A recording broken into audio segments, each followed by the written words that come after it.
Good afternoon, everybody, and welcome to Wild Earth this afternoon. Sorry, we're having a private conversation here. I keep asking him just to wait. He looked like he was just about to move off just before we came live to you. My name's Tara, and joining me on camera this afternoon is Becky, and back in flight control is Mark. And I'm hoping we're going to have a good drive this afternoon. It looks like there's a little bit of activity. There's a Battalier just flying overhead now, so I'll have to keep an eye and see where that goes as well.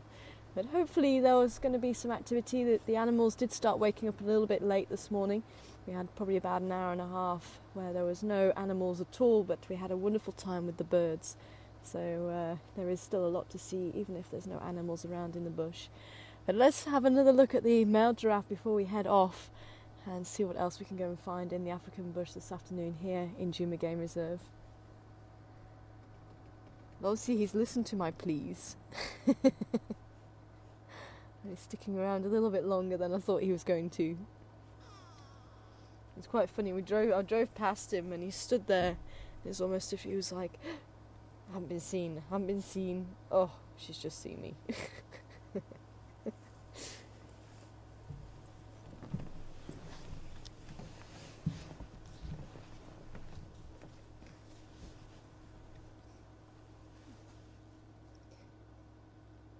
But when you see them out, especially out on the open plains, it's hard to imagine how well camouflaged giraffes can be. But once you see them in the thick of the bush, that broken up pattern on their neck and on their body really does help them to hide away. And they could be stood a few meters from you and you barely notice them.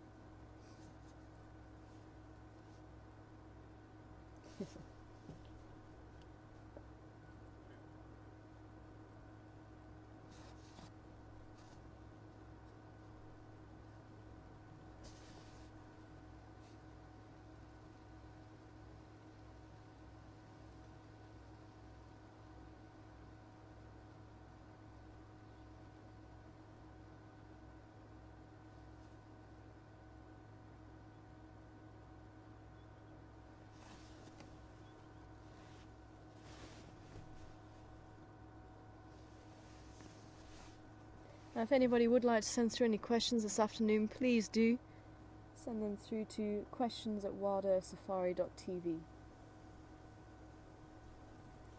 can see all the flies that are still around this time of year.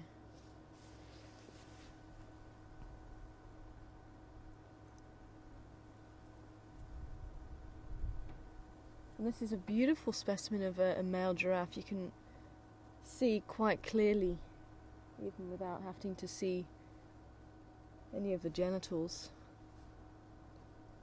that he has the typical short, blunt horns, which are very, very wide, very robust for when they fight. You can see on the top of the horns, you can see those bulb patches right on the top. The horns are actually called ossicones. They don't have a layer of keratin like the antelope do. They are fused on top of the skull, with skin over the top of them and fur right on the tips. And he's quite a dark giraffe, and there's quite a few lumps in between his eyes from all the years of fighting. And as they start fighting, lumps start get put my brain in gear.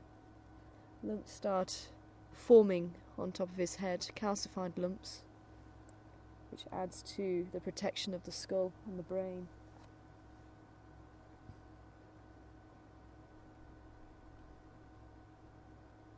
You can see those lumps quite nicely now that he's turned his head.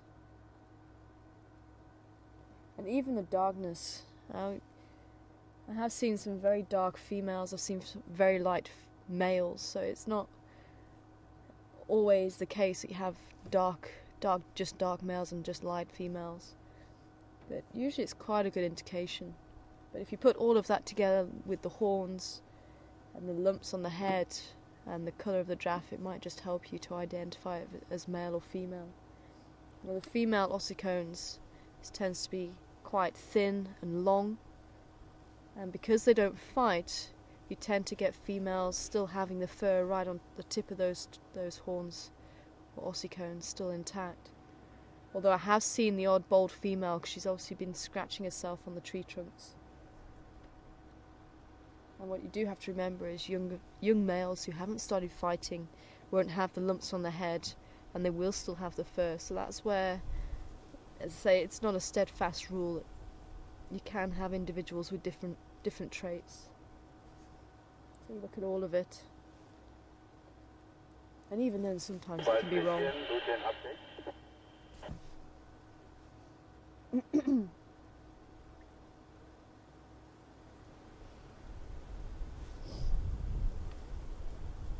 Good afternoon. I've just got one Glamiti at the pan on Chelapan Road. Okay, copy, thank you.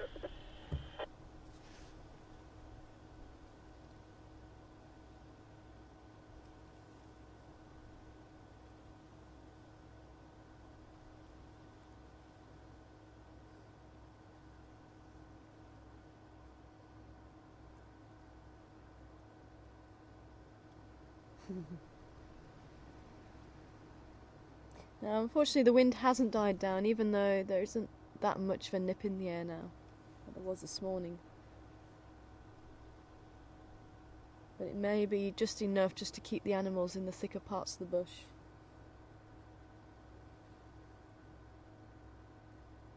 Where it's probably just a little bit more settled, a little bit more sheltered.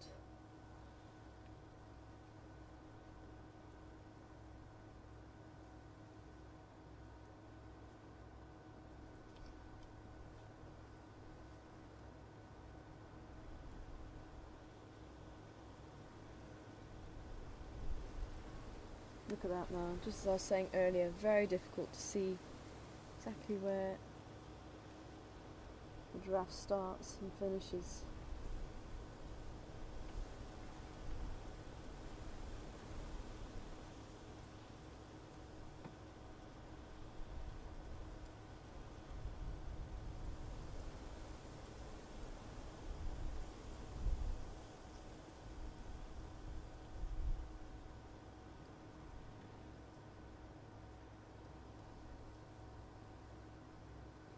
I'm just going to see if I can pull forward just slightly, just past the tree here. We might get a good view of him.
Spot the giraffe now.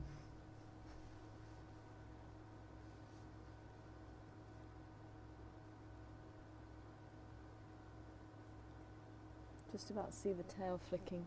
And that's what we start looking for as we're driving. A flick of a tail, or a flick of an ear.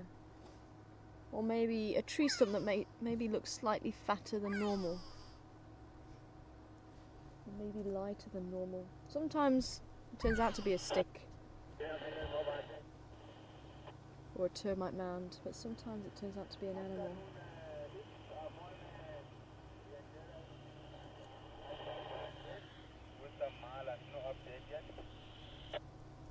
The grey go away bird shouting.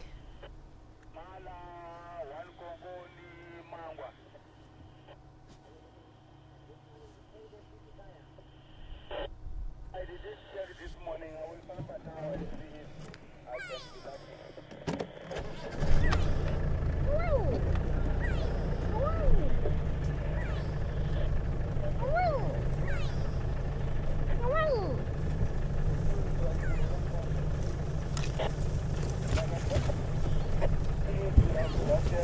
From this morning for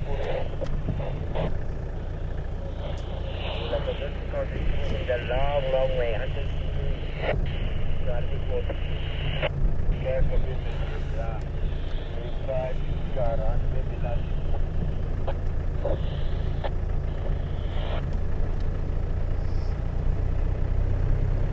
Ephraim, come in.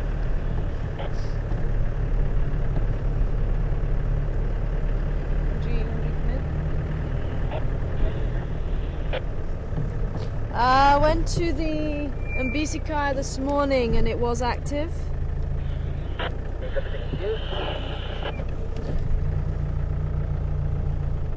Baboons walk down here.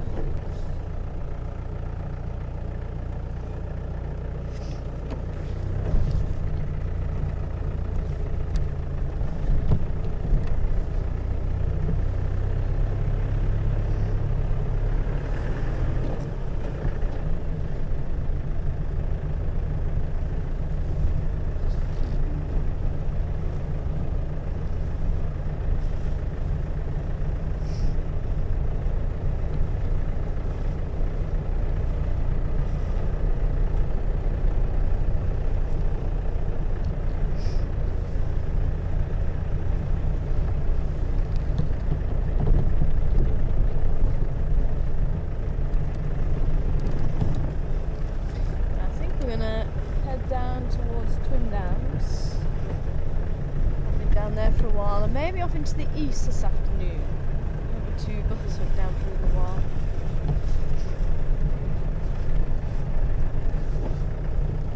Swing by here.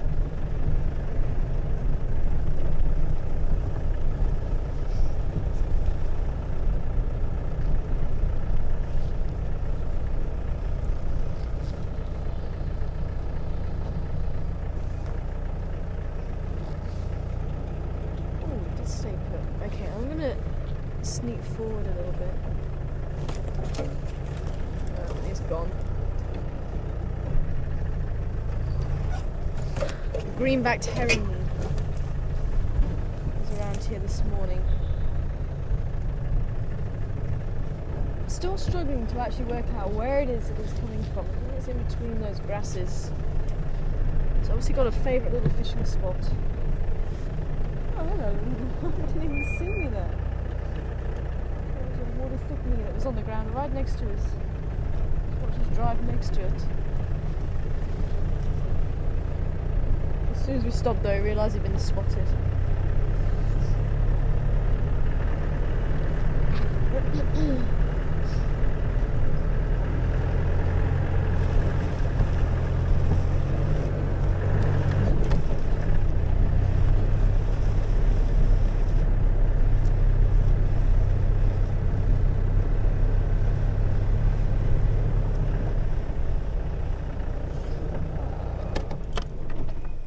Bird up in the tree. Might as well carry on from this morning if anybody wants to. We were IDing the birds this morning, so any birds that we do see. And if you want to send through what ID it is, then send it through to questions@wildestsafari.tv.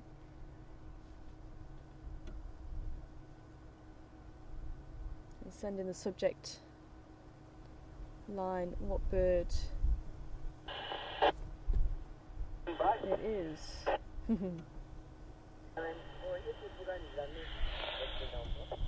Unusual.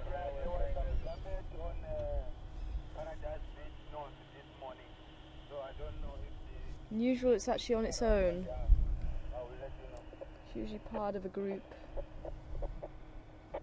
Nice of it to be sitting out, right out in the sun though.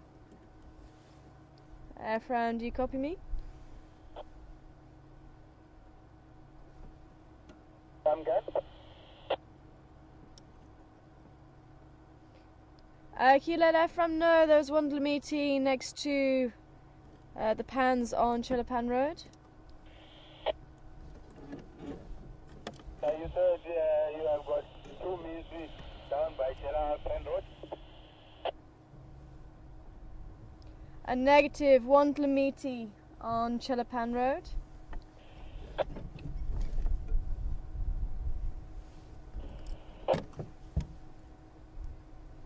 Prime from?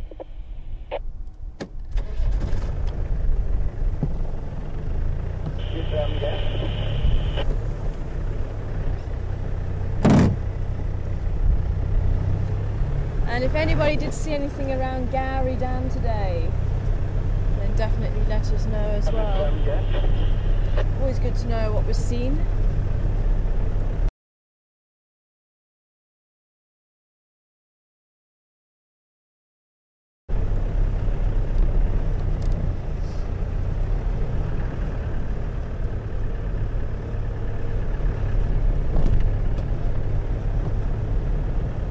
Thanks, Andy. Apparently there was a big herd of buffalo at the dam about half an hour ago. Might make our way back up that side just now. And Mike, first in with the right answer. Southern white crown shrike. Tree squirrel right in the fork of the tree there. Going about its business.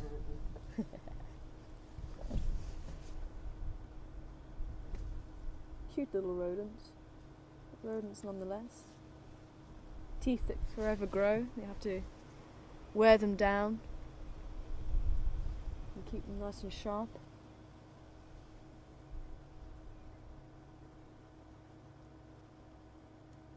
Sometimes find them in a family. Very good for spotting predators. And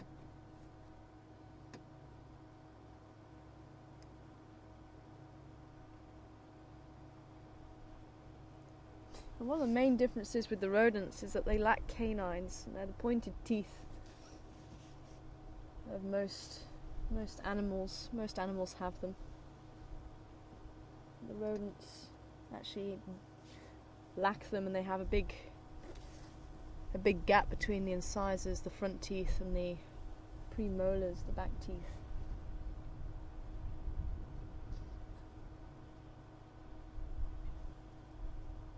So that, along with the ever-growing front teeth, sets them apart from a lot of other animals.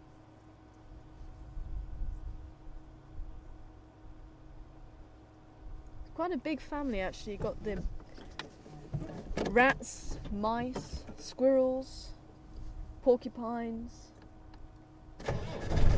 Also got the beavers over in America, capybaras from South America, guinea pigs,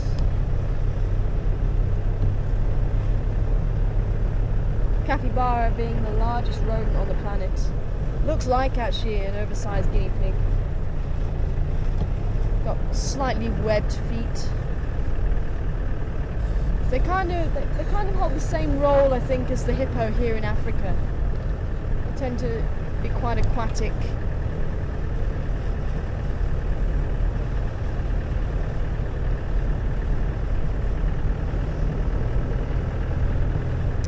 The largest rodent over here is the porcupine. That'd be nice if we see one today. Maybe a little bit later on. Did try yesterday. Have a drive around where we've been seeing the tracks and finding the quills. And you never know, you might be lucky.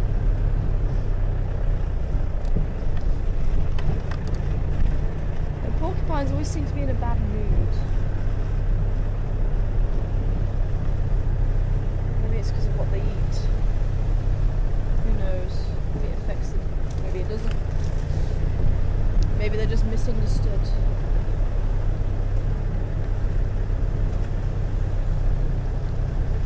But if they feel threatened, they'll stamp the foot and they'll rattle the tail, and they'll actually have the quills stand up on end. Ooh, cutie bull, look at him. Oh, hello, beautiful. Look at you.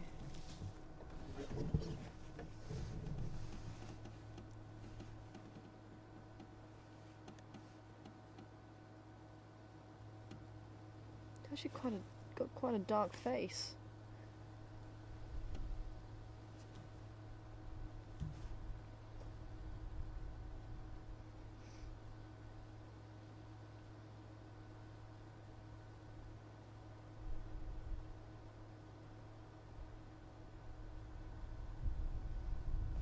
Okay, if we move again, we might actually be able to see him crossing the road.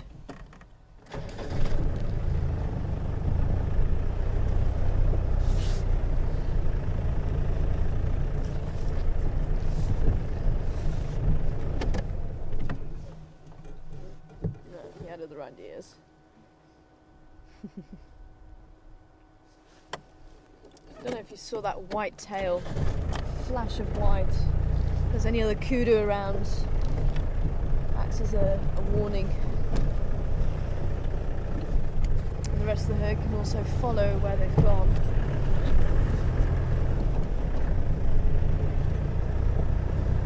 That's why if ever you go for a walk in the bush, don't wear white. It sticks out like a sore thumb. If ever you go for a walk in the bush, you need to blend in.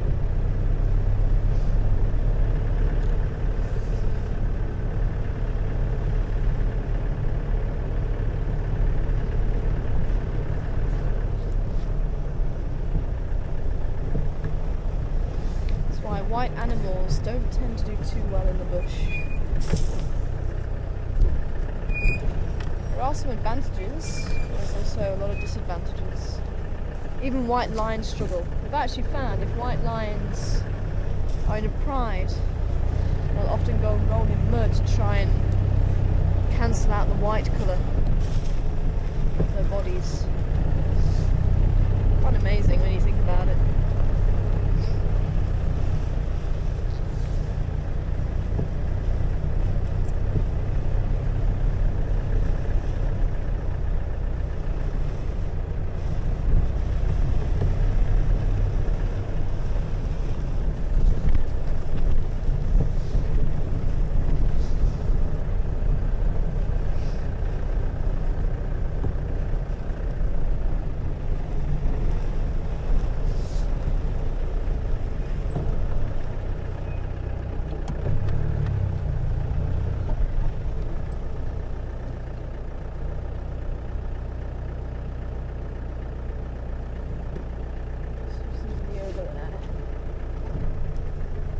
But it was a log.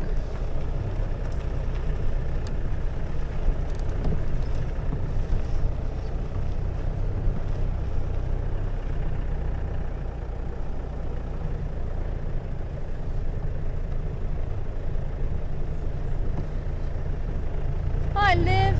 Oh, another bird here. One that we didn't have this morning. We'll try and get some different birds from this morning. So anybody quick off the draw for what bird this is, send your IDs through to questions@wildearthsafari.tv. So this is bird number 22. Might as well follow on from this morning. While we're looking for the animals that may have gone on the vacation. Although it is slightly warmer this afternoon, so I think hopefully we should have a little bit more luck. And that call might just give it away. Oops.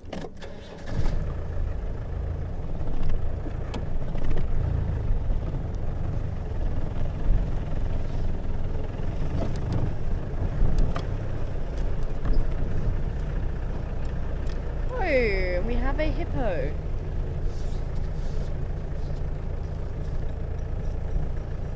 Hello, hippo. Hippo sunbathing.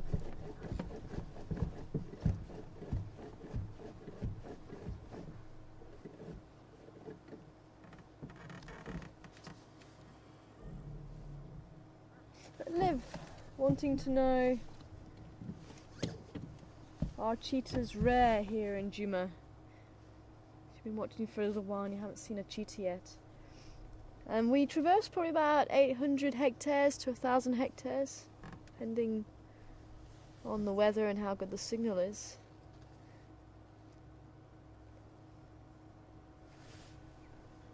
And this area, we don't have very large open plains. We have some small plains, But the cheetah and the way that they hunt prefer very large open plains.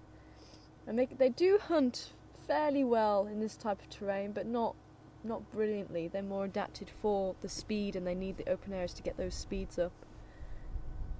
So it is possible to see cheetah here, but they don't often stick around. They're usually moving from one plain to another, one hunting ground to another. So it is possible to see cheetah.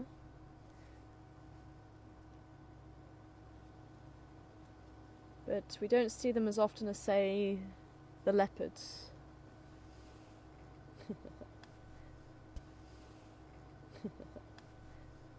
He's just noticed that we're watching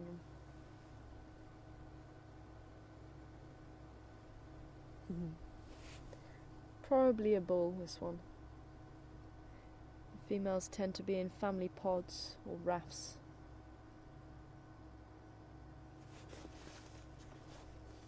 And we've got the small family of Egyptian geese just opposite us. We had that one this morning. Searching for any aquatic plants on the surface of the water there, underneath the surface.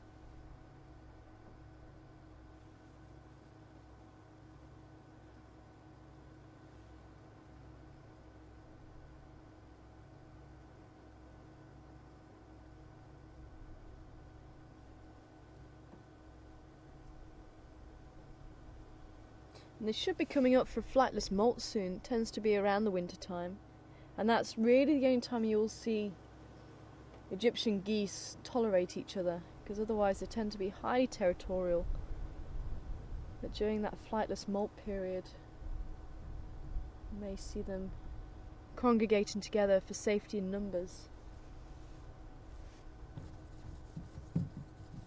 This is probably at least one adult with either two chicks or two adults and a chick, but I think it looks like an adult and two chicks.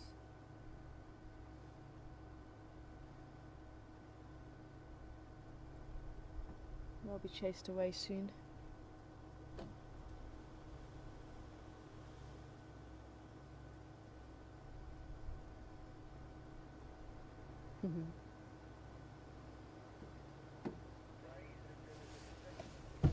Raisa! Good afternoon to you. And yes, correct answer for bird number 22.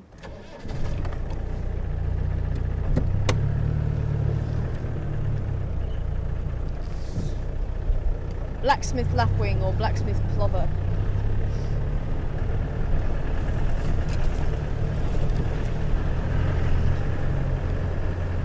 Hi Terry, all the way from Illinois. Good afternoon to you, or is it good morning over there? Hope you're well. Wanting to know the average weight of the hippo. And usually it's around 1.5, maybe 1.8 tons. Some of the larger ones.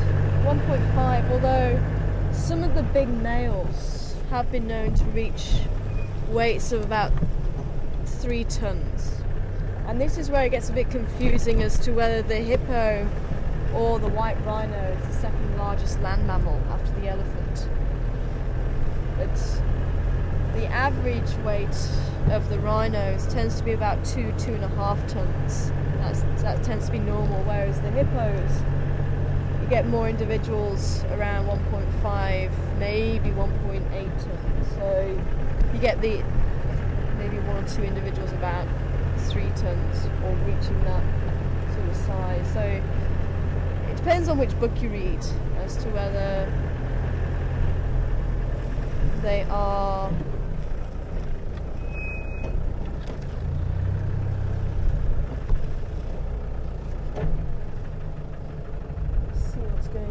tracks here. Too much, just the Egyptian geese walking that side. They were here and then we'll walk there. Let's try cheetah crookline. I've been up there for a little while. See what's going on around there.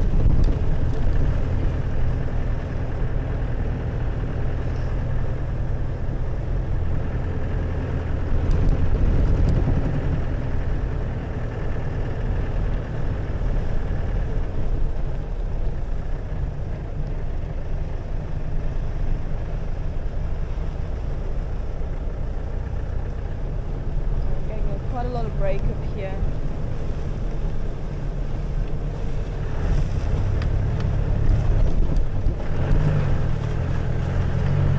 Okay, I think I'm gonna have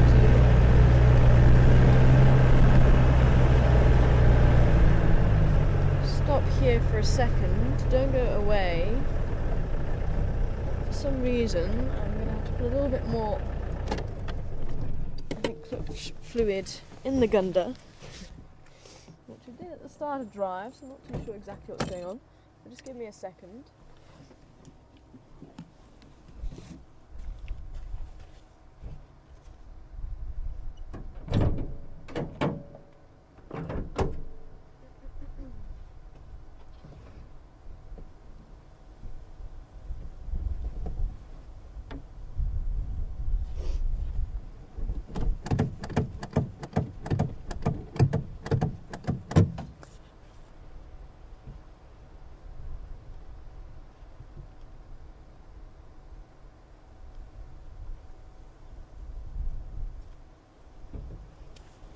You might just have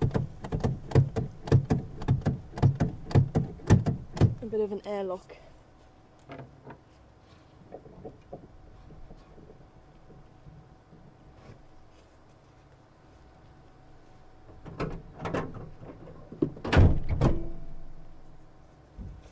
We should be good to go.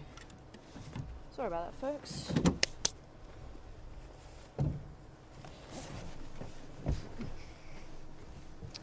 Better doing it here than with a hippo or a lion watching you. Ah, that's better. I think that's what it must have been, just a bit of an airlock.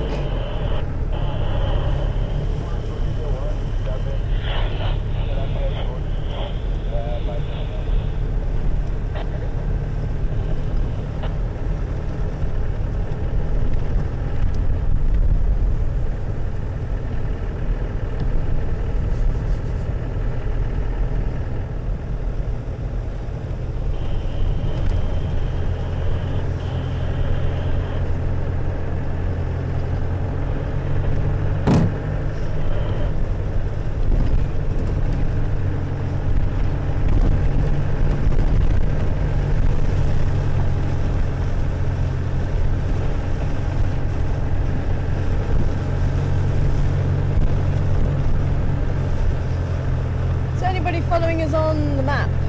This is Gowrie Main, our southern boundary. Is anybody wondering what is beyond? That is beyond. And it's the rest of the Sabi Sands, about 65,000 hectares altogether. Some Impala here on the left. Bachelor group. Hello boys. And as you can see, even though we are on the boundary of two properties, the animals are free to come and go as they please. And that's the whole reason for what's happening here. These all used to be little farm holdings or game reserves, and there used to be fences around them. And then around I think it was around 1958, all the owners decided to make one big game reserve to allow the animals free movement and to try and balance them out as naturally as possible. So the fences came down, so the animals were able to roam around in quite a large area. And at some stage the fences between the Sabi Sands and the Kruger National Park, or the Kruger Park, actually came down, and now it actually goes over the border into Mozambique. That side's called the Limpopo National Park. And I think there were plans to actually expand into Zimbabwe too. So you're looking at about 2.7 million hectares. And there's a fence all around to actually protect the animals within the park itself.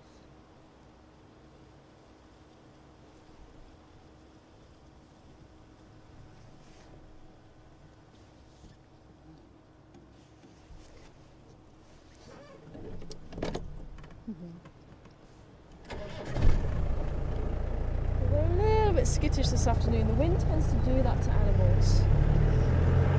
So they don't tend to be able to maybe get the right direction for a sound, and sometimes it can mask the sounds of predators. Oh, banded mongoose crossing the road! Okay, I'm going to stop here because then you might actually be able to see. No! Okay, let's go see if we can catch up with them. Oh, I haven't seen a banded mongoose for ages.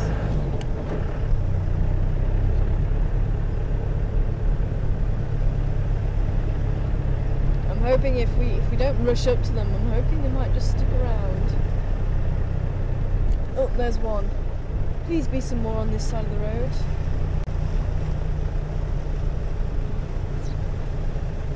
There they are, they're in the bush here. Can you see through there? One on the road, one on the road.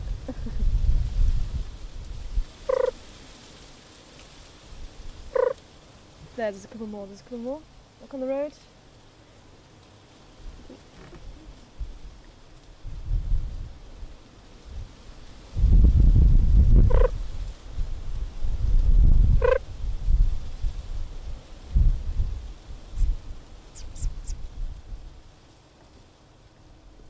Any more?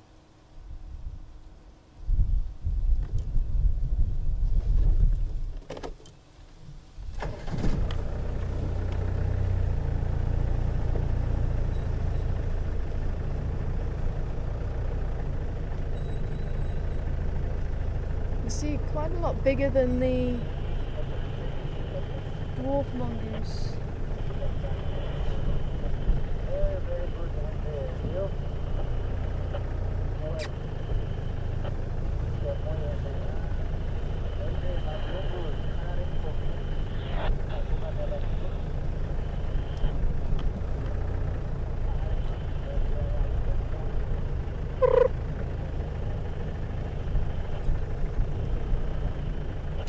Most open spot there.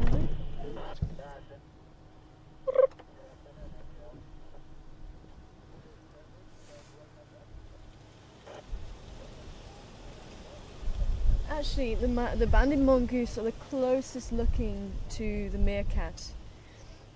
They're kind of our equivalent of the meerkat, actually. The meerkat you tend to find further west in the drier areas of South Africa. This is still quite a wet habitat compared to some areas. And they do have the banding on the back. They don't have the black mask. More of a grey colour. I think they have gone in too far into the bush. I was hoping maybe... Go ahead.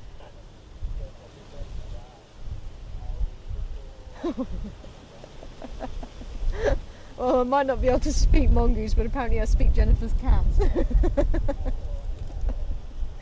Apologies to all the cat owners out there. I wonder if Barb and Beans are watching this afternoon. It's my animal magnetism.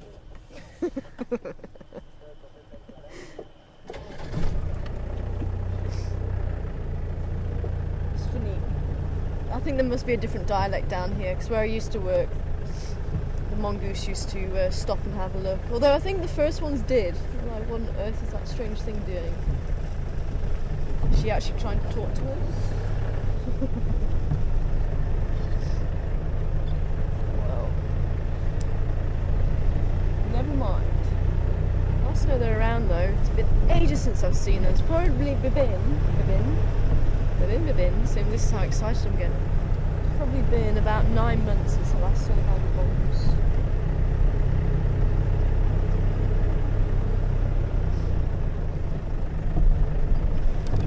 I think it's more a meerkat sound actually, especially when the meerkats were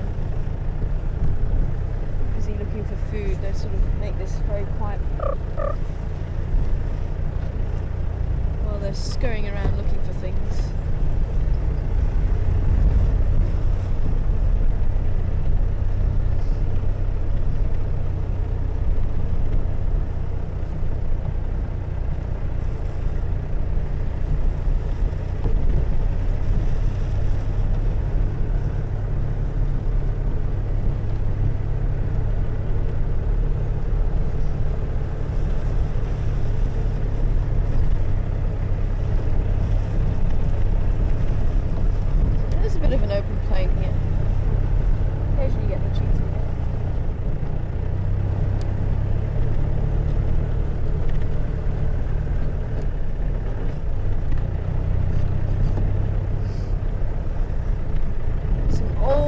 rhino tracks.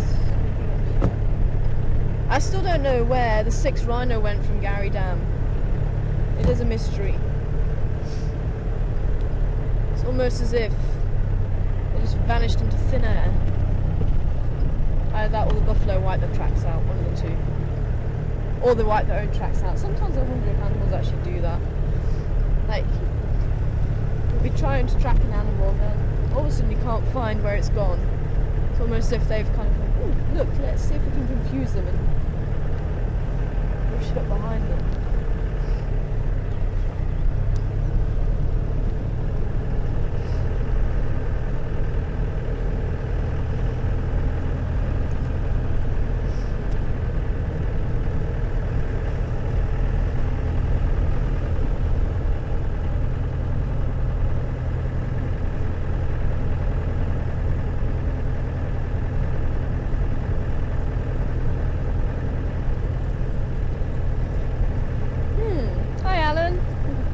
Afternoon to you.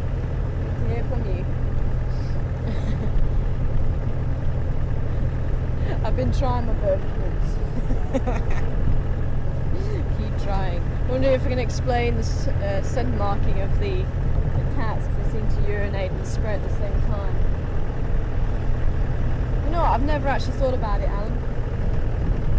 I've always understood it as just urine just being sprayed. Maybe I need to just look into that and actually make sure that that is actually what is happening. It's funny, you get questions like this and you think actually you should know, and I should actually know, but it's never occurred to me to actually just double check and look it up. How funny is that?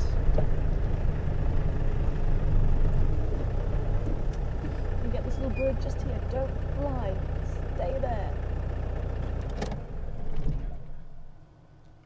My word, it worked. Oh.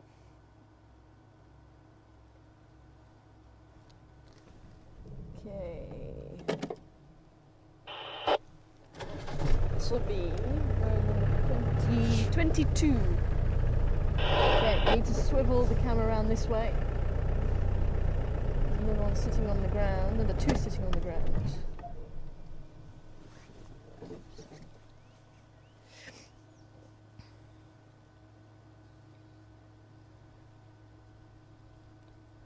Again, we're doing a IDing of the birds this afternoon. As soon as we did it this morning, for those of you who weren't able to join us this morning, we're doing it this afternoon as well. So any bird that we come across that was different to this morning. So you guys got a bit of a harder job. Did a lot of the normally seen birds. Oh, there's some more mongoose in the grass too.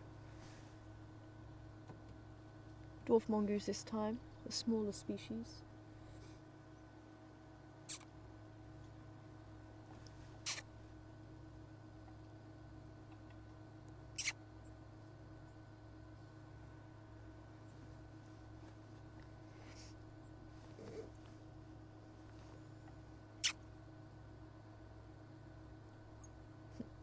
Someone's talking to me. See if they'll come out. But if you'd like to play along with the birds, then send your answers through to questions@wildearthsafari.tv and put in the subject line what bird you think it is. Ah, there's one here. Shame. Laura, first off the mark there with red-billed buffalo weaver. Well done, Laura. Here they are. It's just basically where you had the camera is still there.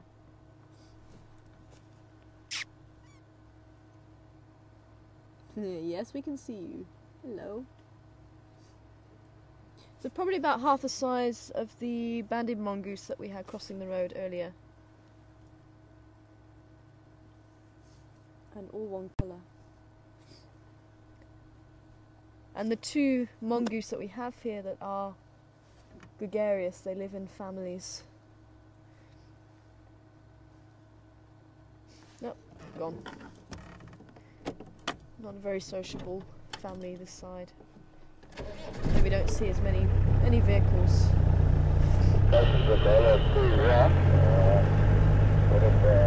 And for anyone who wasn't able to join us this morning, just a quick update around Cruise Camp in Buffelshoek, which is the other side of our traversing area.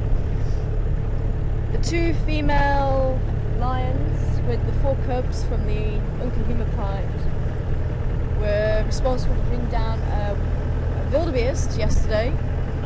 We're there this morning, and it sounds like they're still there now. And they were joined by the male from the Styx Pride. The young male is probably about 3.5 years old now. So it sounds like he's not doing too badly for himself so far. Touch wood.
Because there's usually quite a lot of movement by animals up and down here.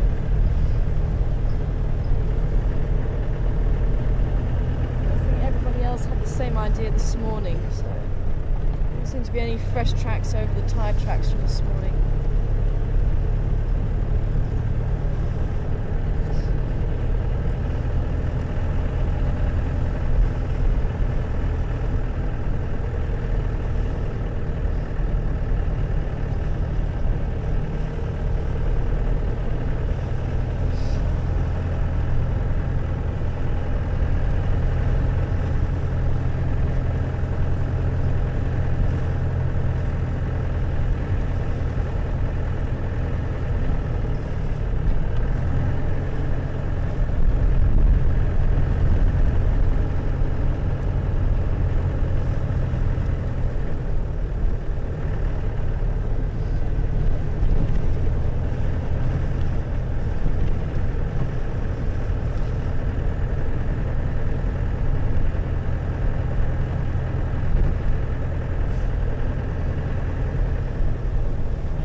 birds have been blown away this side. All the animals as well.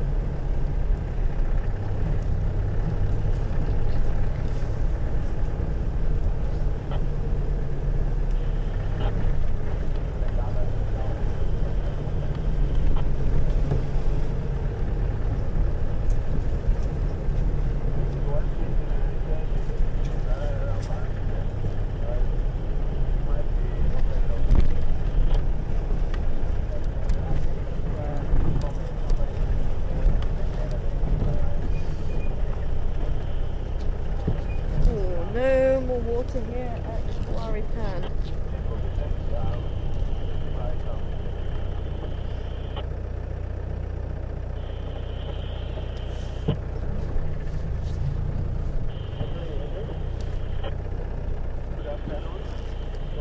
Doesn't look like for a little while as well.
Hi Dawn, good afternoon to you.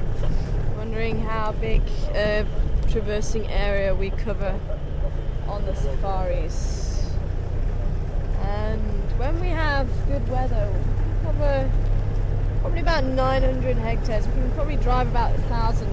But there are some areas where it's too low, so the signal does cut out, especially if there's a lot of trees where we have to bounce the signal basically from the antenna on the back of the vehicle to the mast that's on the open area. And if we're in quite a low lying area, some impala running through the bush there. Why are you running impala?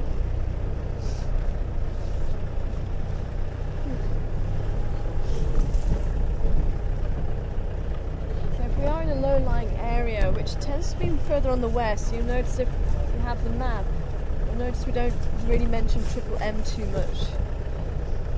And a couple of the roads outside, because it tends to be just a little bit too low.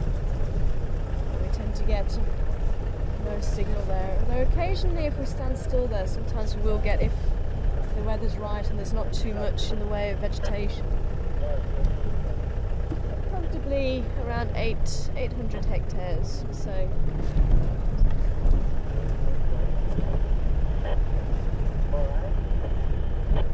Is it something like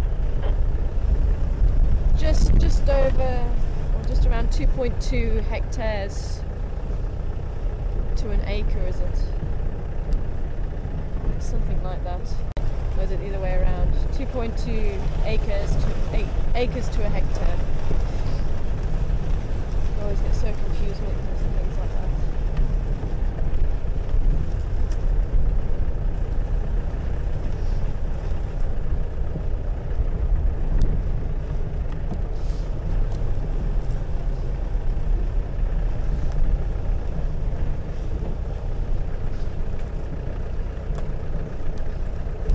Oh, we ran away. Oh, we had you this morning. Saw a couple of little birds dart across the road, crested francolins. Actually, that would be nice. We get the other two francolins and we could get the whole set.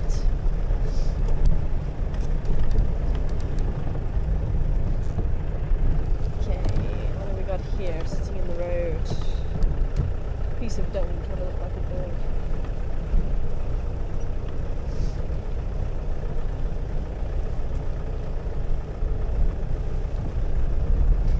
seem to be too many tracks around here, so I think there's not too much happening around here in the east. So I think we need to start heading back west again.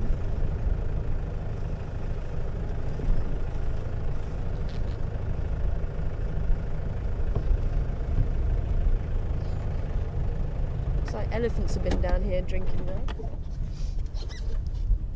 What do we got over there? We have a hippo. With a baby hippo. I think we've got 3 baby hippos.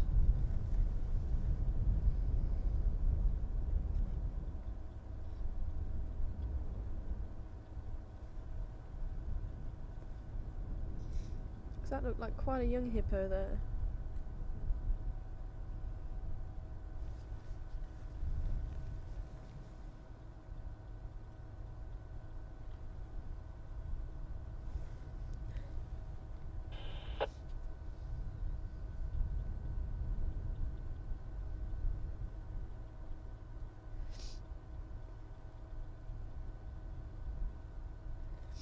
Maybe while we're waiting, if you can maybe just pan up to the nests that are in the greensward here.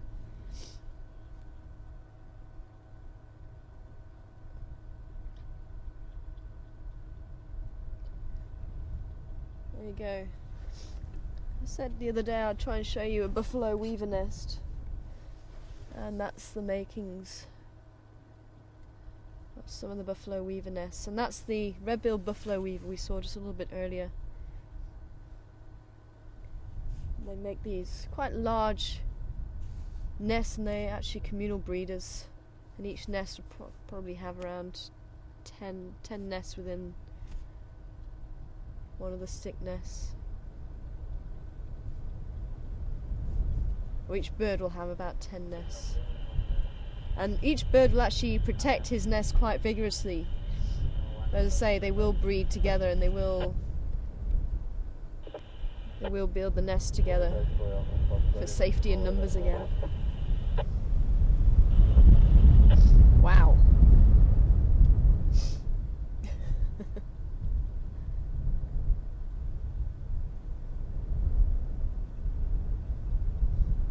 Okay, well, the hippos are not going to put the heads up.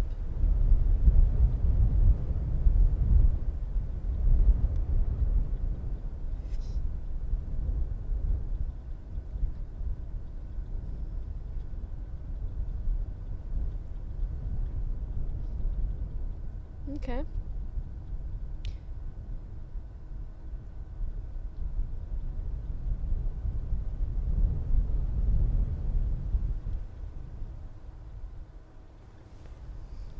there any more movement around there?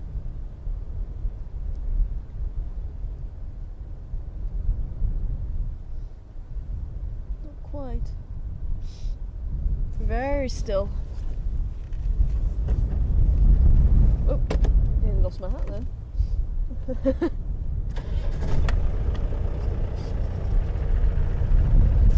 So, Buffelshoek Dam, not too much happening this afternoon. One hippo who's now being antisocial.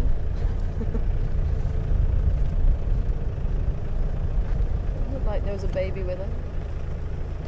Even while we're leaving, no sign of them. So let's go and try Nyala Road.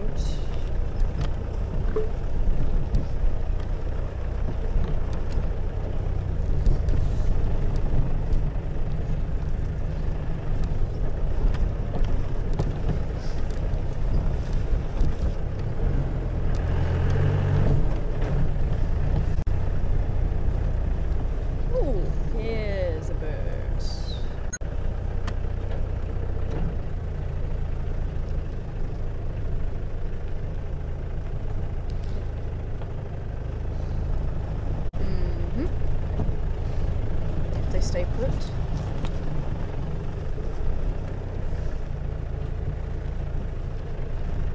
Nope, not going to stay put. We ID'd them by sound this morning. That's usually how you can ID them. Very noisy little birds, the babblers.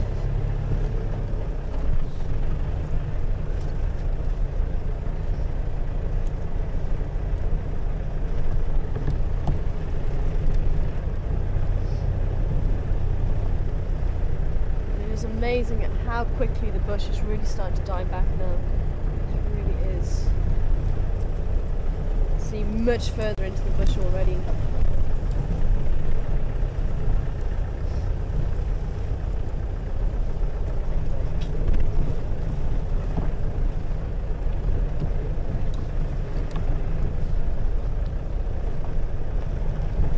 Thanks, Mike.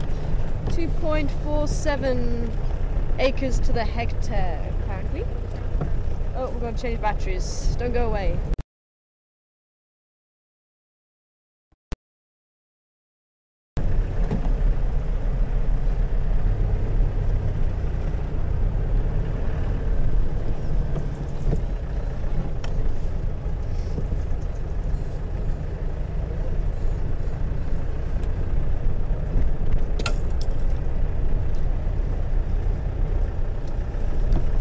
Hi, Will.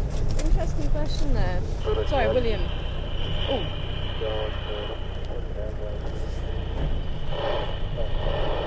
So, where did you go? Where did you go? Not being very helpful today.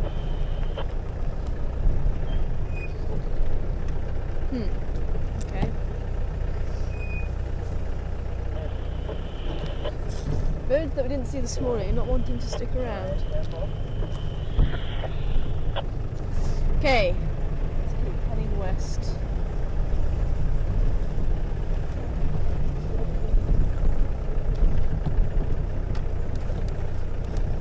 William wanting to know, is the tree squirrel related to, or similar to that, the grey squirrel over in the UK, and could a grey squirrel survive here? Ooh, this is a nice bird. Please stay there, please stay there.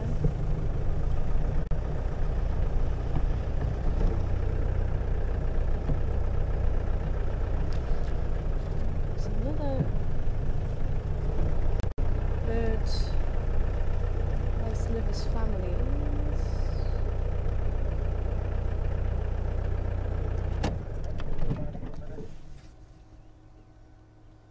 There. Can you see them right on the tip of the dead branch over there? That's as close as we're going to get. You may or may not be able to recognise this bird, but that's as close. Not the one that's sitting on the branch. There's one that's actually just, yeah, bobbing around at the back there. It's got quite a long tail, and hopefully it will come around the other side and you'll actually be able to see it nicely. The little bird just sitting right in the corner of your screen now is a fork-tailed drongo. We had that one this morning. There's another little bird. And hopefully if he hops around this side of the tree you'll be able to see it nicely. So he lives as a family.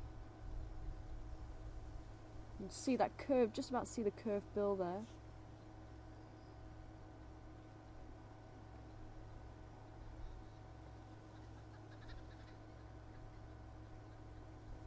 And they're actually just starting to call just to our left.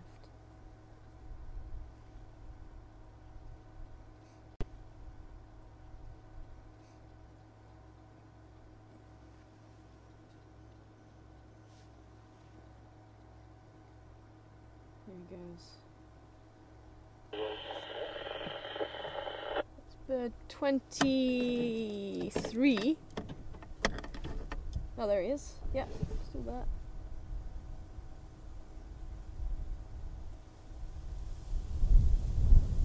But the squirrel will be related to the grey squirrel. They'll be the same subfamily, I think. All rodents. The same order, the rodents. And I would have thought a grey squirrel could survive here. There's plenty of nuts and fruits. But thankfully... Oh, they actually, I was saying thankfully I haven't heard they've been introduced here in South Africa, but apparently they have. Apparently they're overrunning Cape Town, so unfortunately they are already here. And the whole reason why they got to where they are is because when empires were formed and people went to live in different countries. They wanted to take a part of home with them. And they also wanted to have a part of this exotic world back home. They did go home. And unfortunately, that's one of the reasons why the grey squirrel's got to where it is today. A beautiful little animal, but it really needs to stay in the areas it grew up in, so to speak. Unfortunately, the British red squirrel is hugely under threat, and they reckon when I was at university they actually decided, I can see there's a liana in there, let's see if you can actually see it from here, and they actually decided it was a disease that was being carried by the grey squirrel that was wiping out the red squirrel even before the grey squirrel arrived to St. Mary's. Can you see the liana through there? Tell me if you can't, or you can try and move back. Can you see it?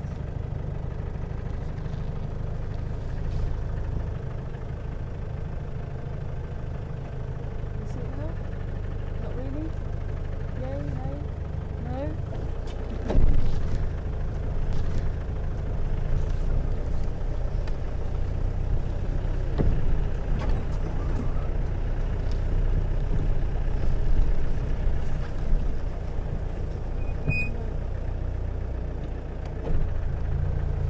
Beautiful little antelope, and unfortunately struggling to get a view of it for you.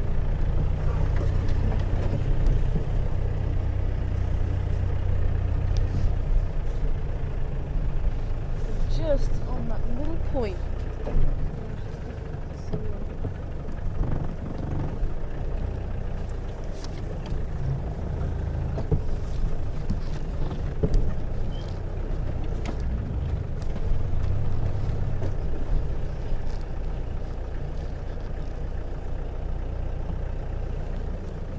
Through there.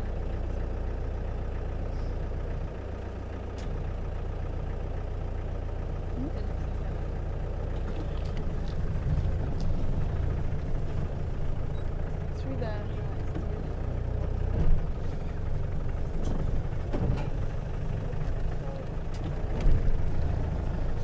There's one just actually through there. Can you see that one? Not the one on the ground, the one right at the back. Okay. Yeah, there's actually, it's that one there. Can you see that one there? More to the left. This side? Yeah, the left. Keep going. Keep going.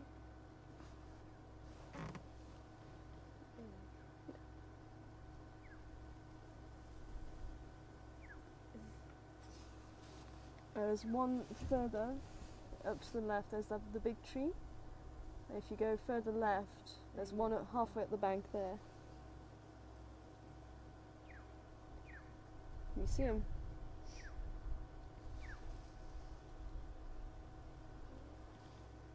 Yeah, there. Let me just see if I can pull forward slightly.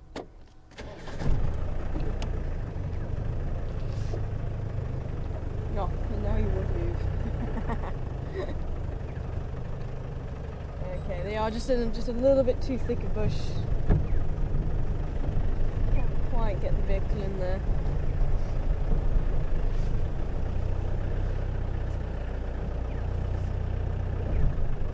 There we go, we can see that one just on the end there.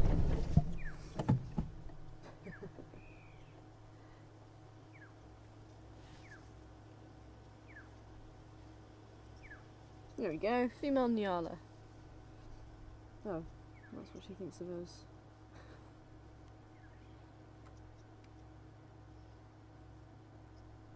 It's not very nice.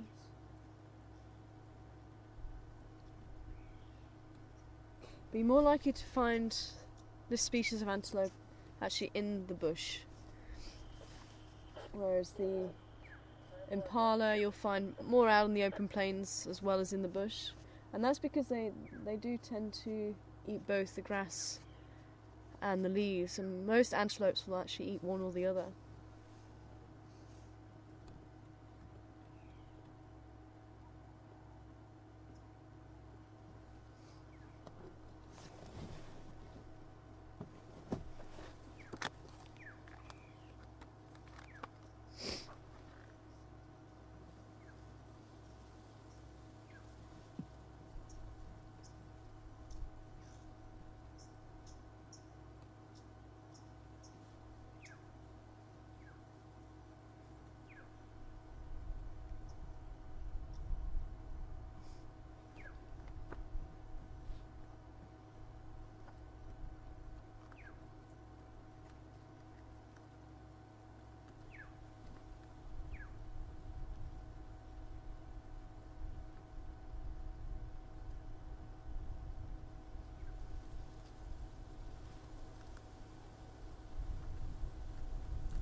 Yeah, the squirrels, the grey squirrel is, yeah, same families, but then the genus is different. The Sciuridae, the squirrels.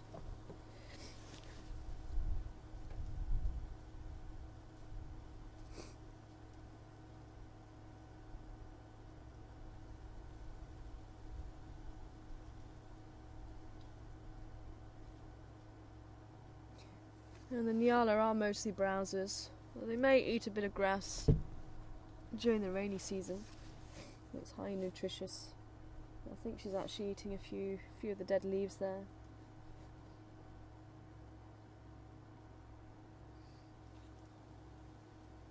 And you won't find Nyala making as larger herds as the impala. The Nyala tends to be smaller herds, maybe 5 or 6 females and their young. And you'll see they've got a lot of stripes on their body and spots, whereas the impala lack those.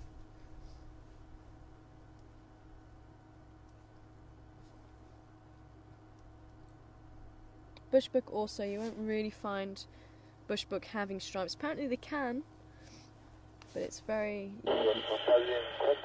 You won't find many with the stripes, and you won't find many stripes on them if they do have stripes. They tend to have more of a overall dark colour, maybe a few spots on them. That's the bushbuck, which you may also find in thick bush like this.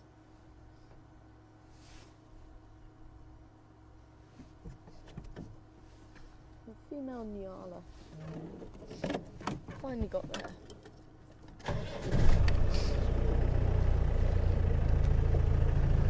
Okay, so I wonder if anyone's got the ID or 23rd bird yet. Granted, a very difficult one. So usually in a family, and you may have been on drive when we've heard them, and it's, for me, the beginning part actually sounds a bit like the start of a kookaburra calling. A laughing kookaburra. Which sadly I can't do. I'd love to be able to do that call. Oh, hello kudu.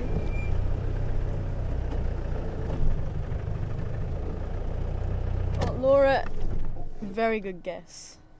You got it right. There's a female kudu.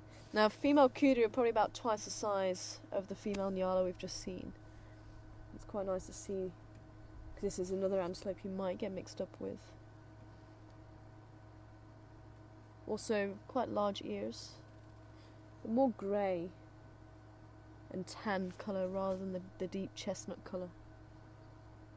They also do have that white stripe between the eyes and the white stripes down the body.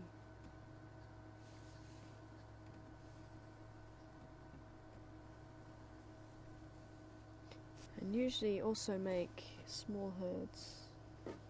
Where's your herd, lady?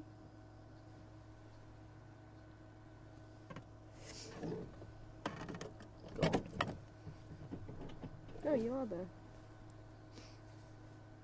There's the rest of the herd, following her.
Such an elegant antelope.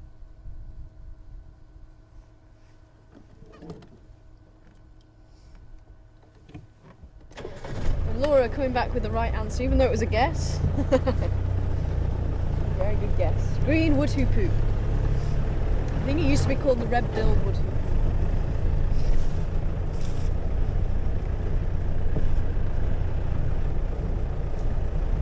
I actually saw my first semi-to-build wood hoopoo here the other day, just outside FC.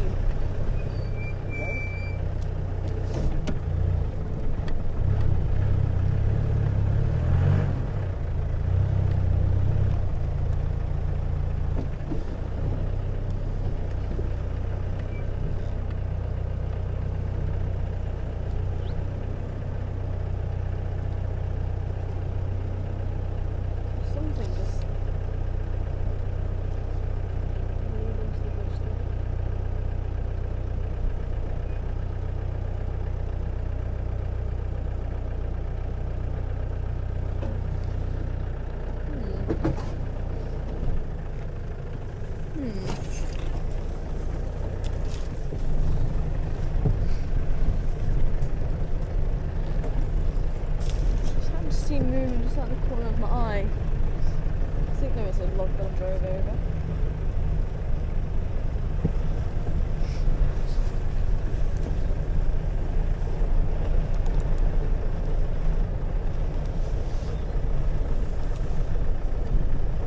Someone was asking about parrots this morning. I can hear parrots calling. They're just a little bit too far away, I think, for the microphone to pick up.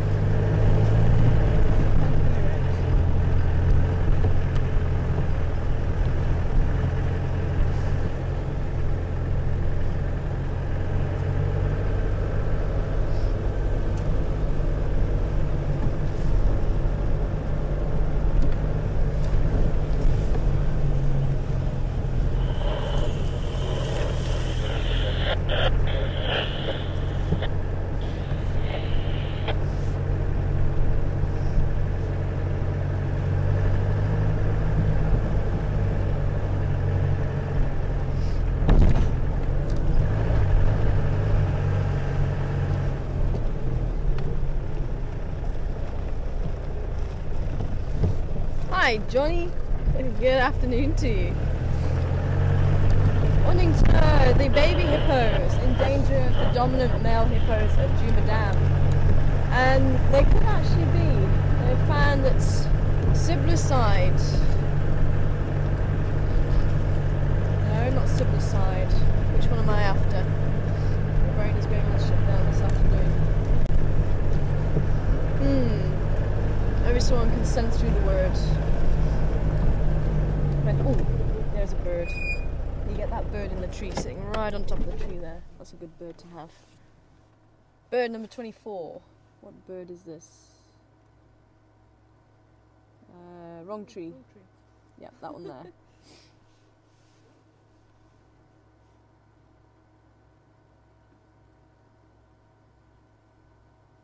Sitting up there and it's lonesome.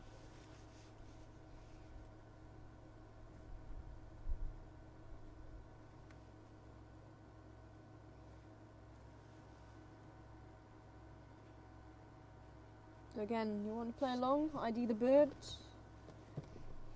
Questions at wildersafari.tv. What bird is that? So here comes back the first correct ID. Cool. While you're thinking. So I can't get to the word. So if anyone knows the word that I'm looking for. But they have found that more male hippos are responsible for killing baby hippos than originally thought. And it's the same sort of thing as when male lions take over a territory, if male hippos take over a territory. Oh, don't run away. Okay. Bye. Right, find another one now.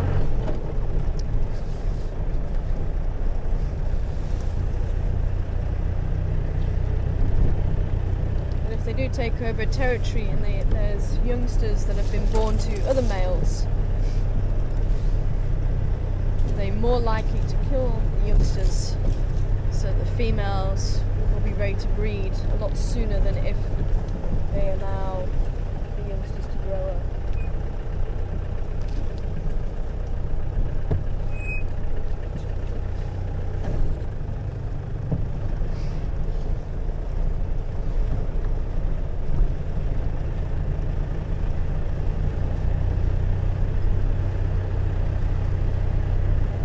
Ashley, close. Got it in the right category. Coming back with Morning Dove. But Penny, good to hear from you. And Mike coming back with the right answer. Green Pigeon.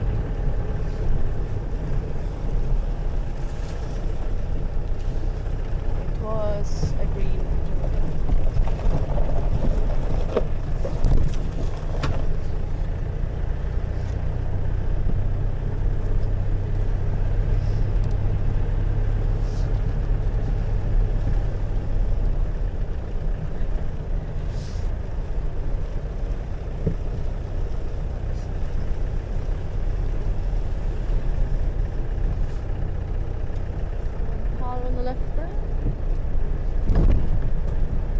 So it does depend, William, on the relationship with the hippo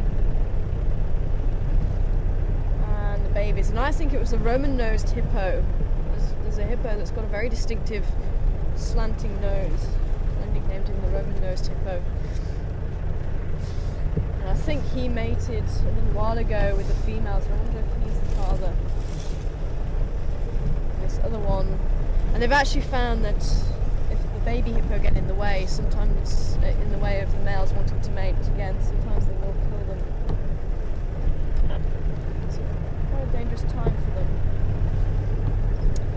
Also susceptible to crocodiles if the mothers don't look after them properly. And even the leopards around here will try and stalk baby hippos. It's been seen a couple of times now on the waterhole camera. And once, a few months ago, and the other night,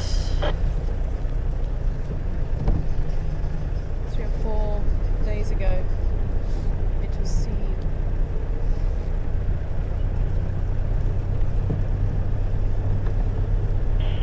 Rita, good afternoon to you, Rita.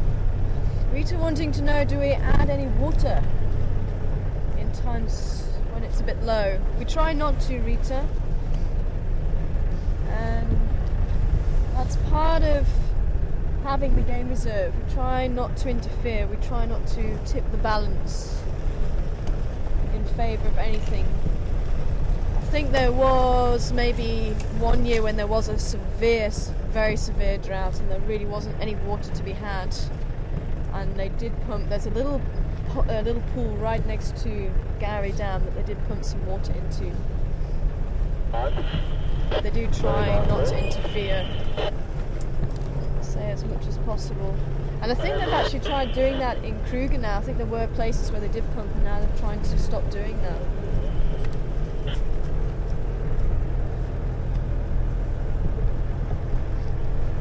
Keep a lookout for rhino ears in here, they like to hide in here.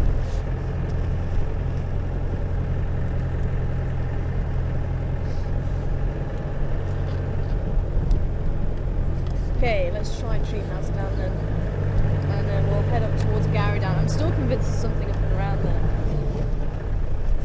Oh, yes, we're going to look for... Hey, Crested Franklin. Anyone that gets confused with the Franklins, we had these ones this morning, you'll see that dark cap on top of the head. That's where they get the name Crested Franklin from.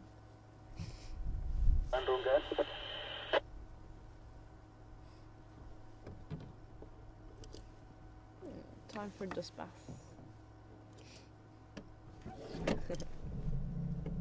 Just dislodge any of the mites that they might have picked up during the day.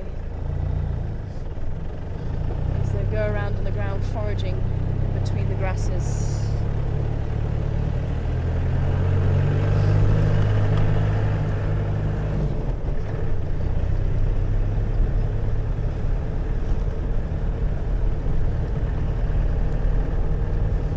Let's head up towards Gowrie Dam first then, maybe. I'm sure we head towards Treehouse Dam first. Oh, I don't know.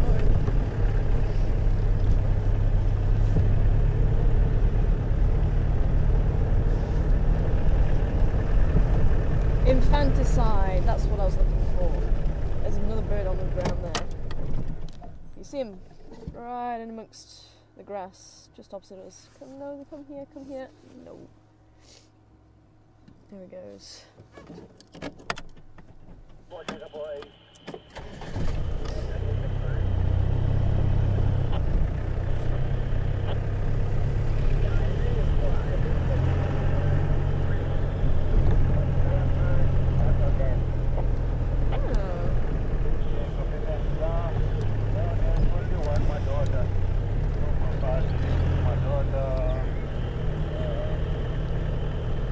Thanks, Ashley.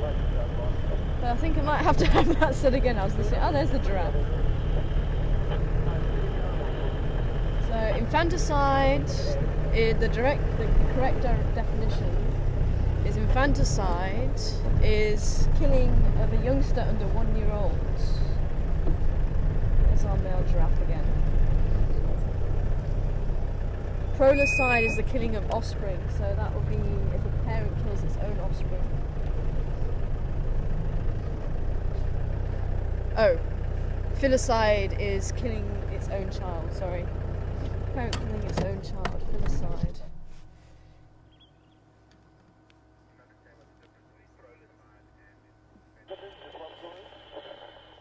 And prolicide is just killing of offspring. So maybe, yeah, that could be any animal over 1 year old.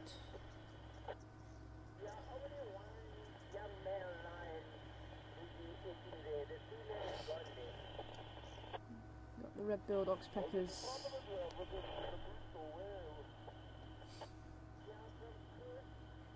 Incredibly long tongue on the giraffe, about 40 centimetres or so. And it's almost as if it's got a mind of its own. It will wrap around the branch and pick off the different leaves. It's very rough, and that gives them extra grip.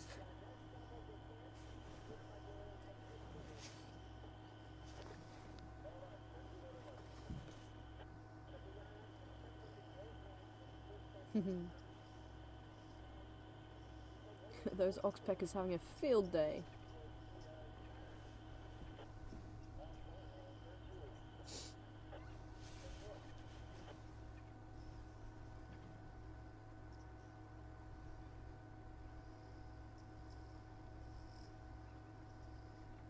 I wonder if you can actually hear them.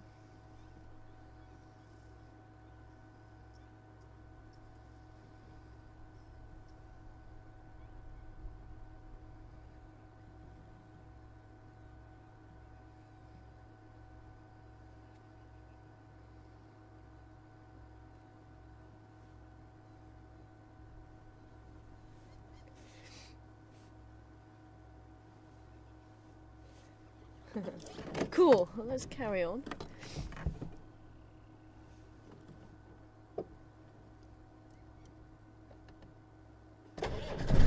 Nice to see him again quickly. Well, thanks for your email, Ashley. I'll have to try and remember those. It's the first time I've heard some of those. I must have read your email telepathy. No. Okay, I'm going to give up on that word already. Telepathically, there we go. Okay, let's have a quick bob down towards Treehouse Dam. Sorry, Hornbill. It was just before Mark gave me the answer. I just suddenly thought of it.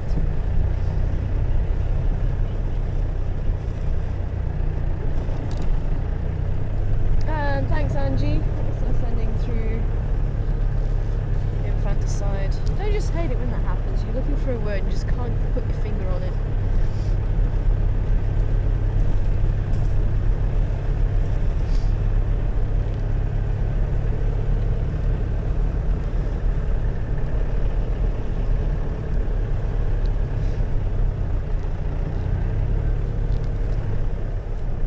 Hi, Sean. Sean, over in Norway. I hope you're well and I hope you're warm over there this time of year. Actually, I wonder how warm it does get over in Norway. I remember going to Sweden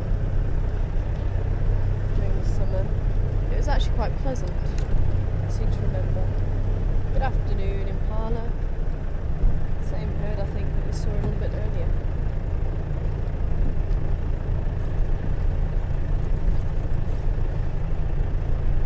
Wanting to know what the average temperatures are like here in winter, and do we have a problem with frost? We haven't had frost here in the Sabi Sands. I think if you find some fairly low-lying areas, sometimes you can get a bit of frost, but I don't remember having any last year.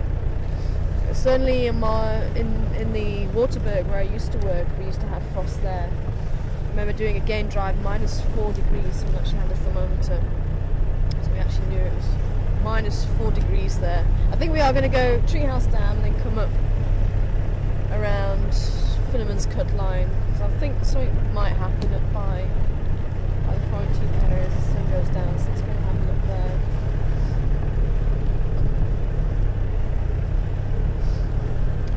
But average temperatures here, I think we're going down to about 1, 2, 3 degrees last year in the morning and overnight, and then during the day I think it was still reaching its teens during the day, maybe even just low teens. And that's the part that I struggle with. Being from Europe, I think my body's used to having a cold temperature during the day and night. Whereas, especially in the winter time, you have this huge fluctuation between day and night. And I feel the cold a lot. Everyone always says, yeah, but you're from England. It doesn't matter. I'm usually the first one to feel the cold.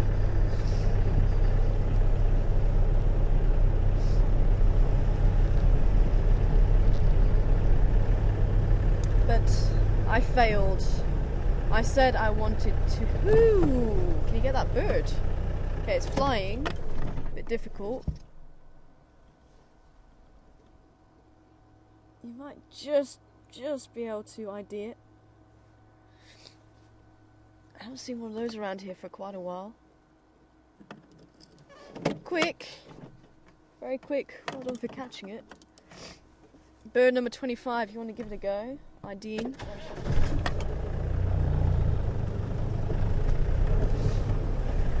Bit cruel.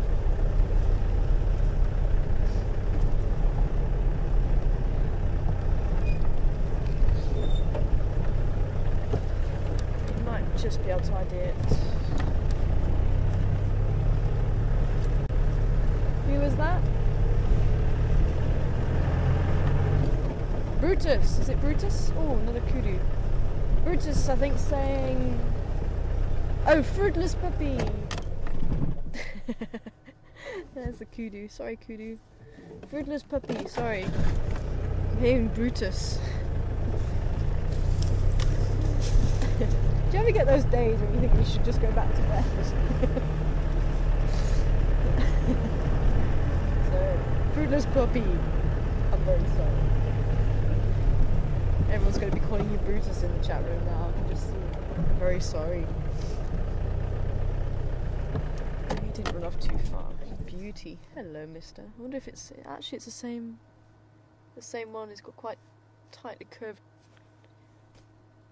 horns.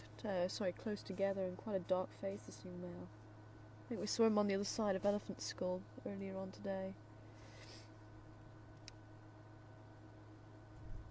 Saying that you think you can hear some elephants but you can't quite see them, so I think we do need to head over towards Gary Dam. Yes. But you are a beautiful bull.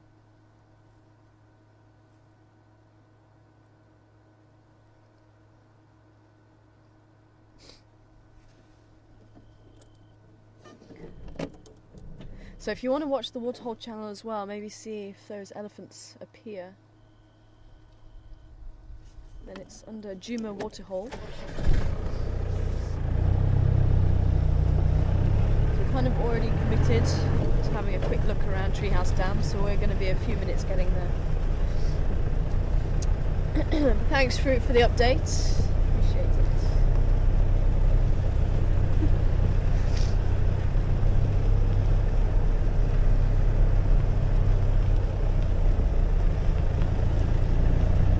Bird number 25, looking for an ID on. while since I've seen one. Oh, I see a buffalo.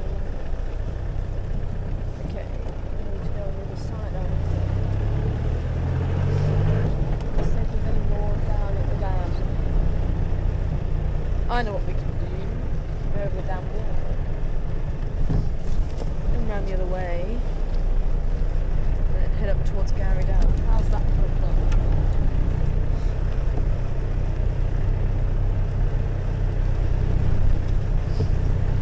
So I did fail. I'm sorry everyone. I kept saying when I was going to go on leave I'm going to get a thermometer. And I totally forgot to get a thermometer. One of these days I will remember, and then it's going to have pride of place here on the dashboard on Gunda. So we actually can tell you exactly what temperature it is. Because there's a lot of people out there that want to know. Because when you think of Africa you always think it's nice and warm all the time. And believe me, I always thought that too when I didn't live in Africa. Hence why I wanted to come out and live in Africa. I thought it was going to be hot and warm all year round. But I got lied to.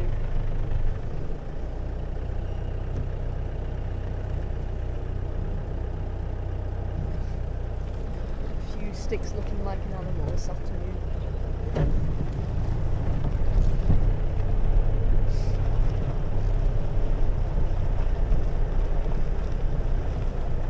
Down there, there's a couple of little mud wallows.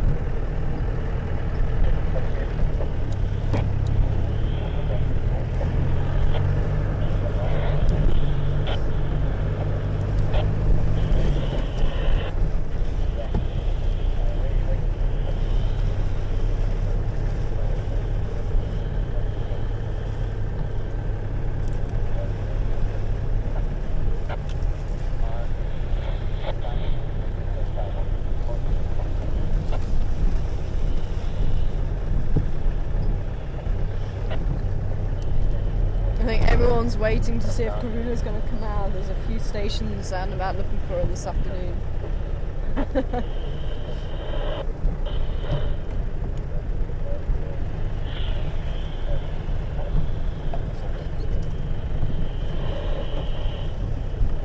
Hello, boys.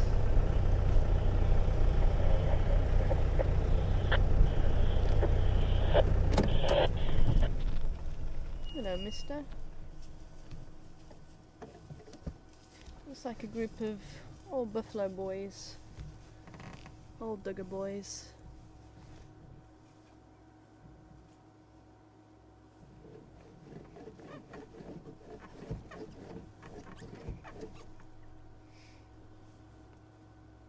Been rolling in the mud for a little bit. Station's small Shlambia Vinyari, just east of Treehouse Dam.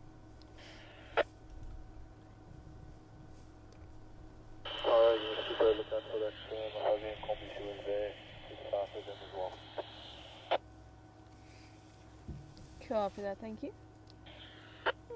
Someone's saying that he saw a female rhino around here. Somewhere with these buffalo. You just need to keep a lookout for her. Hopefully she might still be around.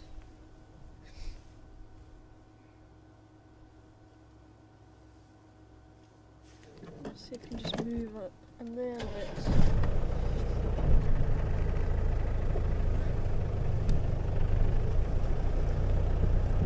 She might have gone a different way.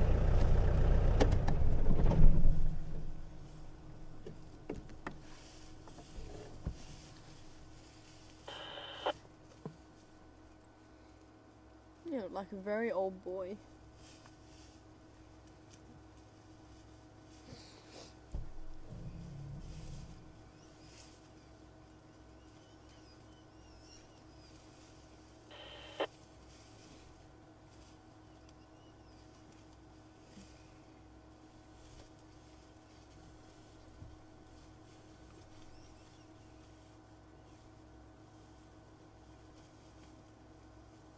have you got there? Station, we got Urban Rory, again, south of Hopefully Catland.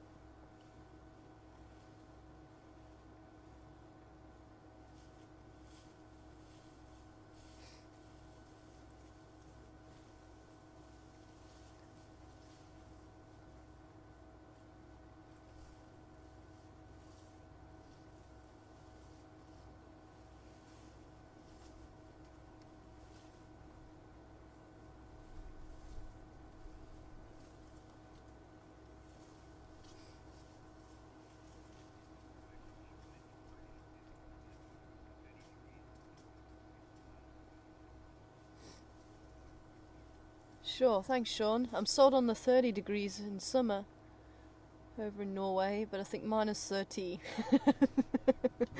I don't think that'll be too much fun for me.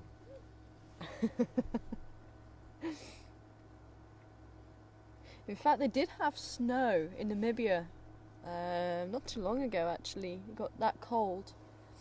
And there has been times where there's been snow in Joburg. So it is possible to get snow here in South Africa.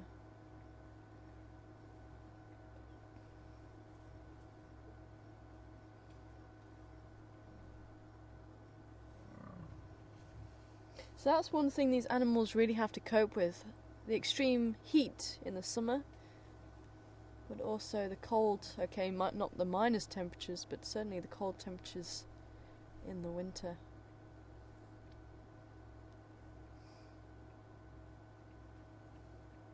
And that's why you do see a slight difference in behaviour.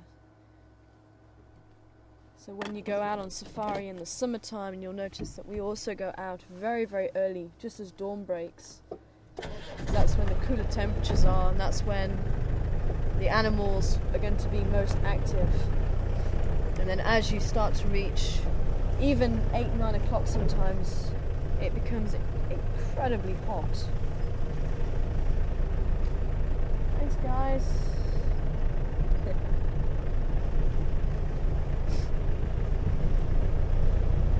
And then again you go out later on in the afternoon, sometimes about 4:30, 5 o'clock, when it starts to cool off a little bit more, and again the animals are more likely to be moving around.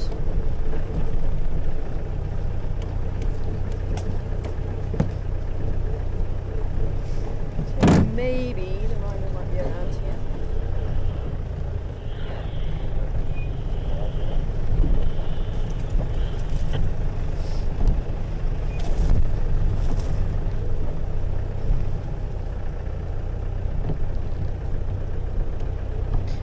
Make another turn around here in a bit, but let's go up towards Gowrie Dam.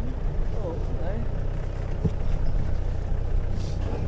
Some elephant tracks. Maybe we should do that little section. Maybe she's going around that way.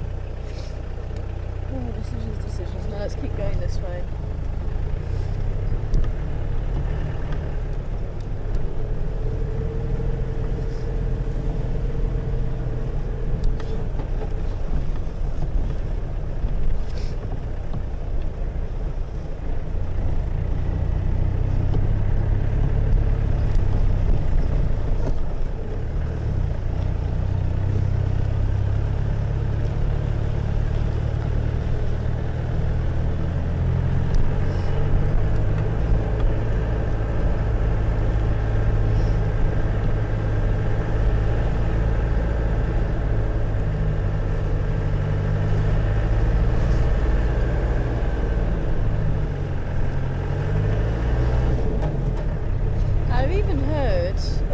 Where it gets also extremely cold, they have malls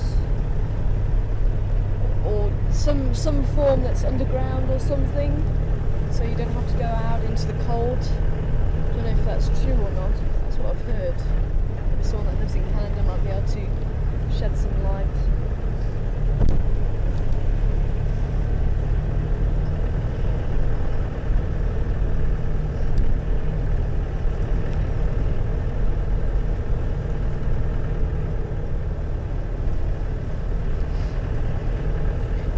certainly in the wintertime you see the animals. As you saw this morning, it takes them a little while to start coming out of the bushes because the air that gets trapped in the trees might be a little bit warmer than air out in the open, especially if there's a wind blowing as well. It's better to find a nice sheltered spot for the day. And you'll even find nocturnal animals moving around this time of day a lot more this time of year than during the summertime. Because again, it's going to be quite cold at night. So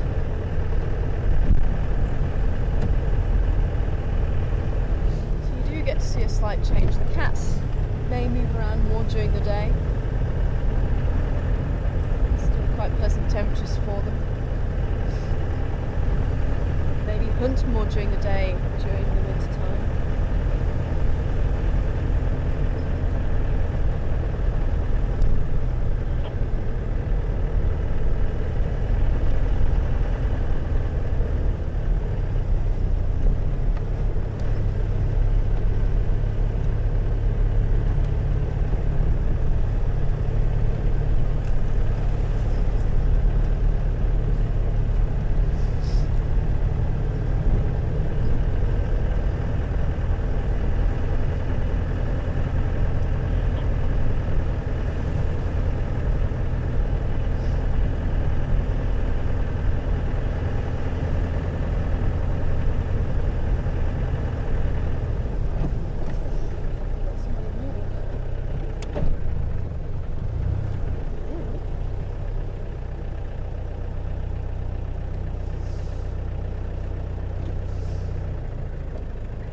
Going.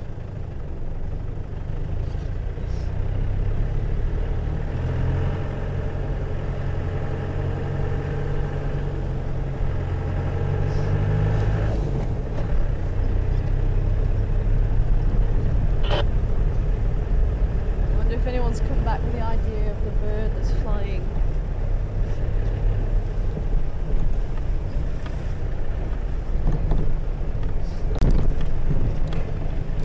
Very narrow wingtips, black tips, that helps.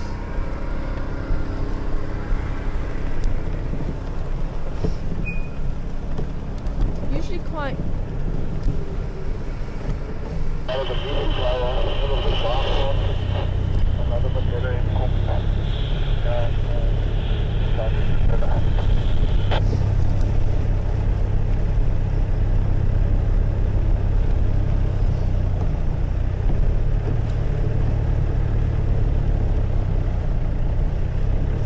good at hovering, might help you. Quite a small raptor.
I see the elephants.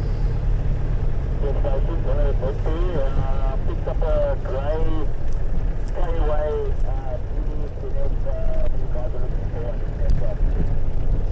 Someone's losing that hat. Not a good idea.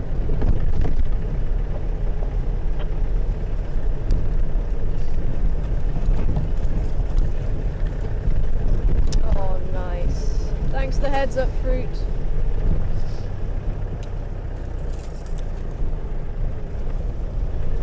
Scenes, as you guys can go see them on the Warthog channel this side. Let's go the other side.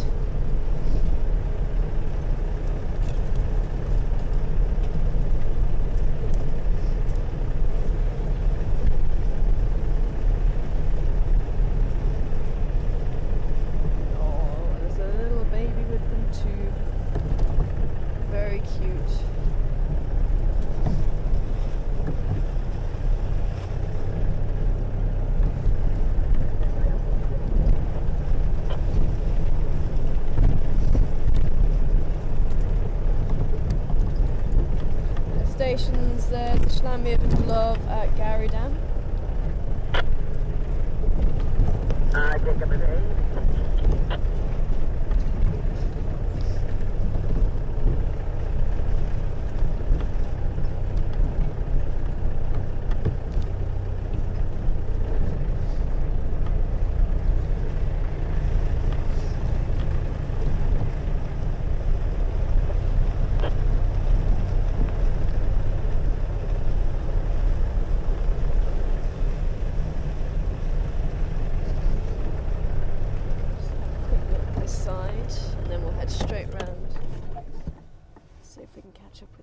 Side.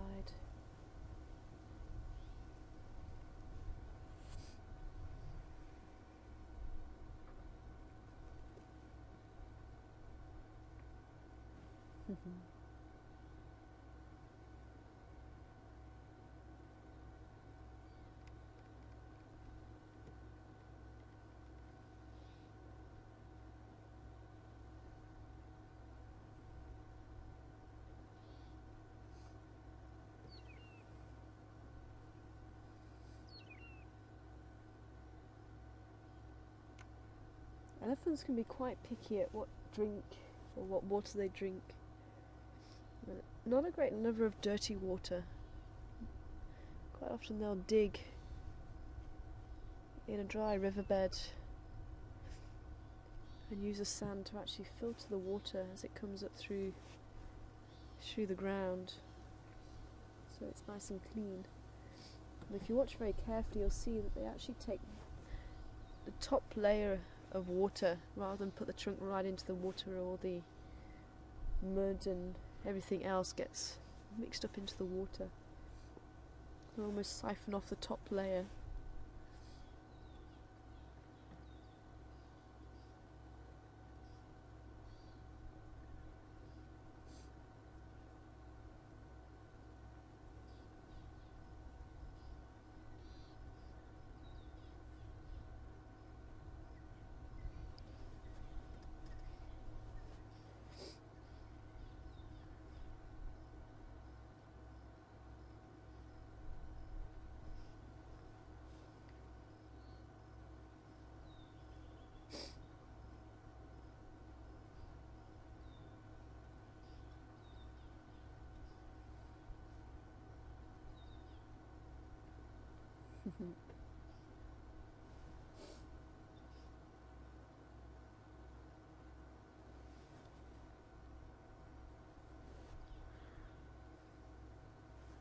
Are we able maybe just to scan across those youngsters again?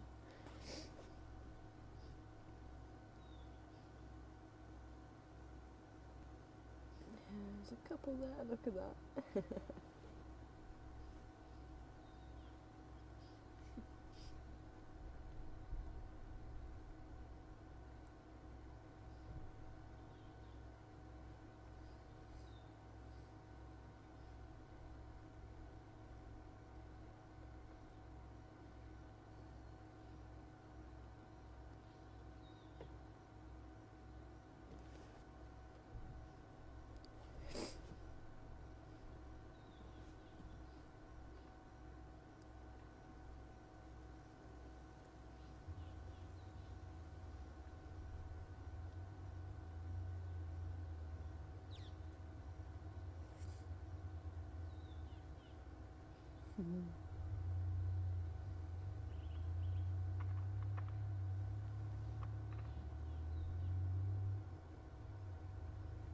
Someone's breaking something.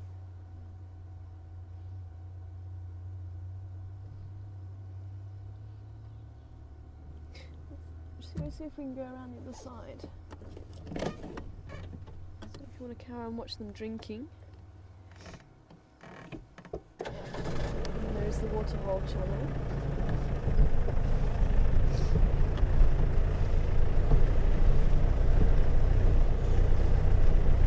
See if we can get just a different angle on the other side.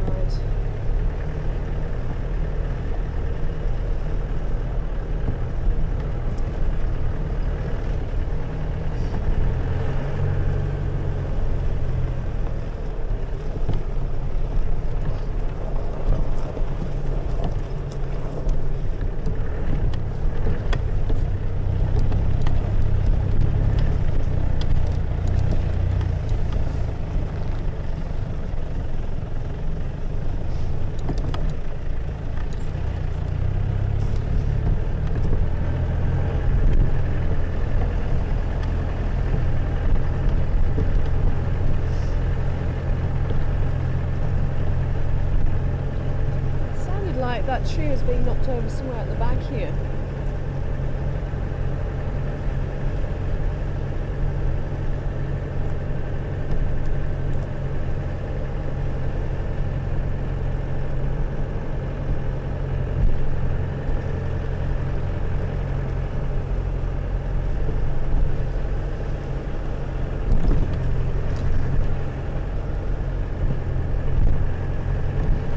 I might be mistaken.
Mhm.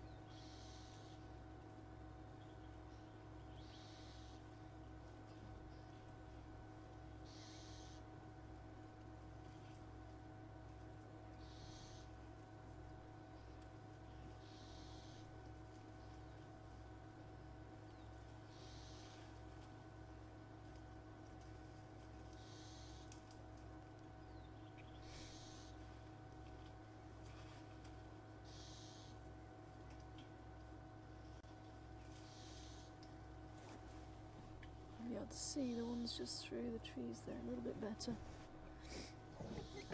Don't know. Can you see them? Yeah, it's going too dark. Oh, is it?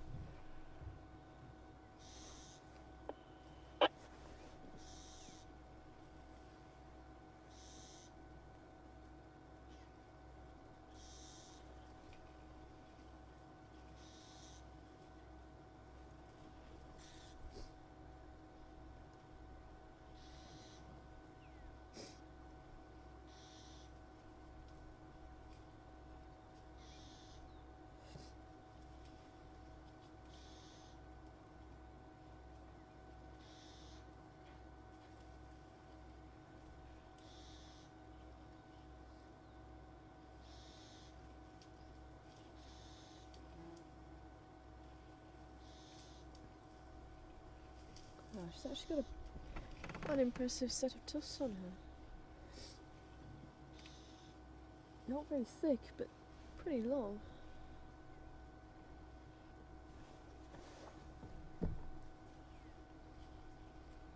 And these are the two front teeth,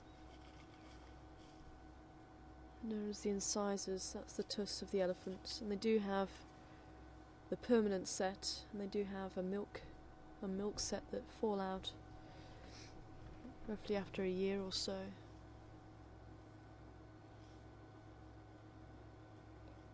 They do have 6 sets of teeth throughout their life, molars, and they grow from the back to the front rather than from the bottom of the jaw to or out like they do in humans and most other animals. And those teeth will get replaced. So as one set wears down, the next set come in. And each time a new set comes in, it's larger than the last set. And there's a hippo just in the top right of your screen as well.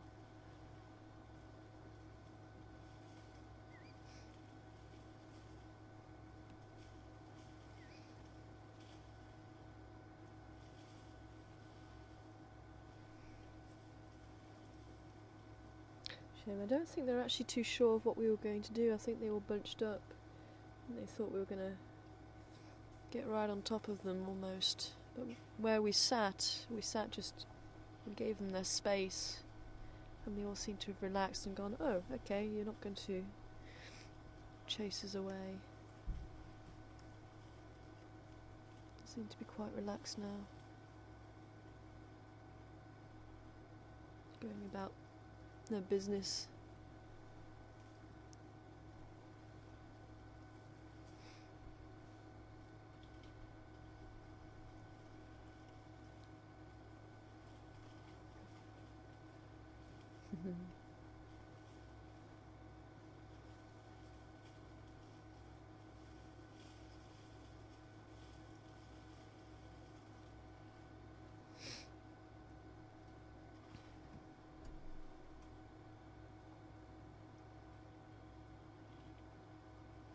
I wonder if I can actually roll down, because actually the youngster's playing in the mud just a couple of meters.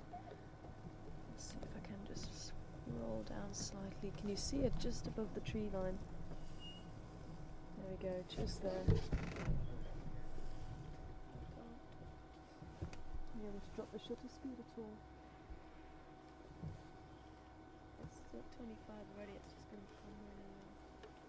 Yeah, maybe try and drop it just a little bit more. Might work.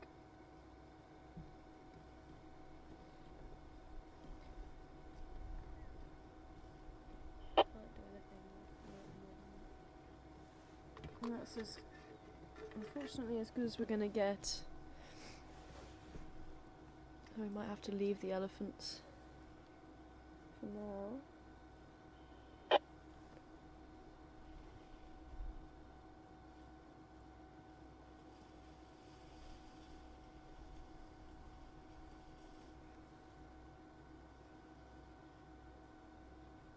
I don't want to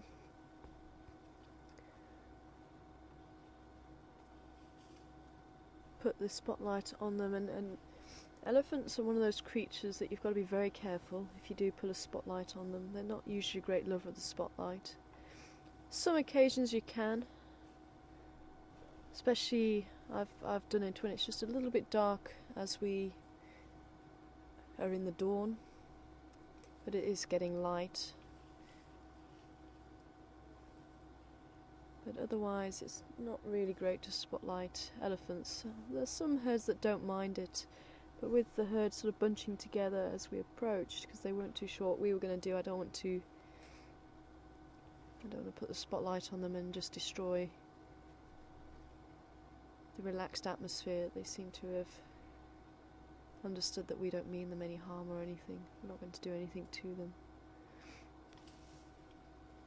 So I think we will leave them. But it's amazing, these animals are so intelligent. One of my favourite elephant stories, it's actually to do with Asian elephants. Now unfortunately elephants are known to raid farmers for their crops. Oh sure.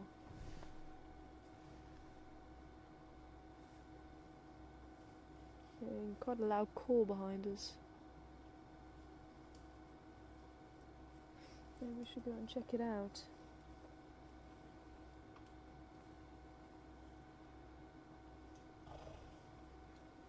But no one here seems to be too worried about it.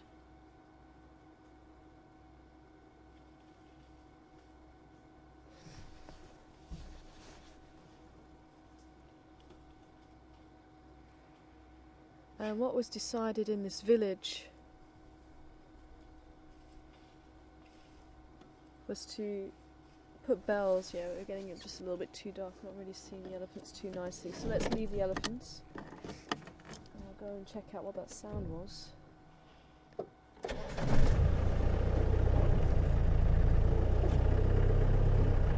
Thank you, ladies. Leave you in peace.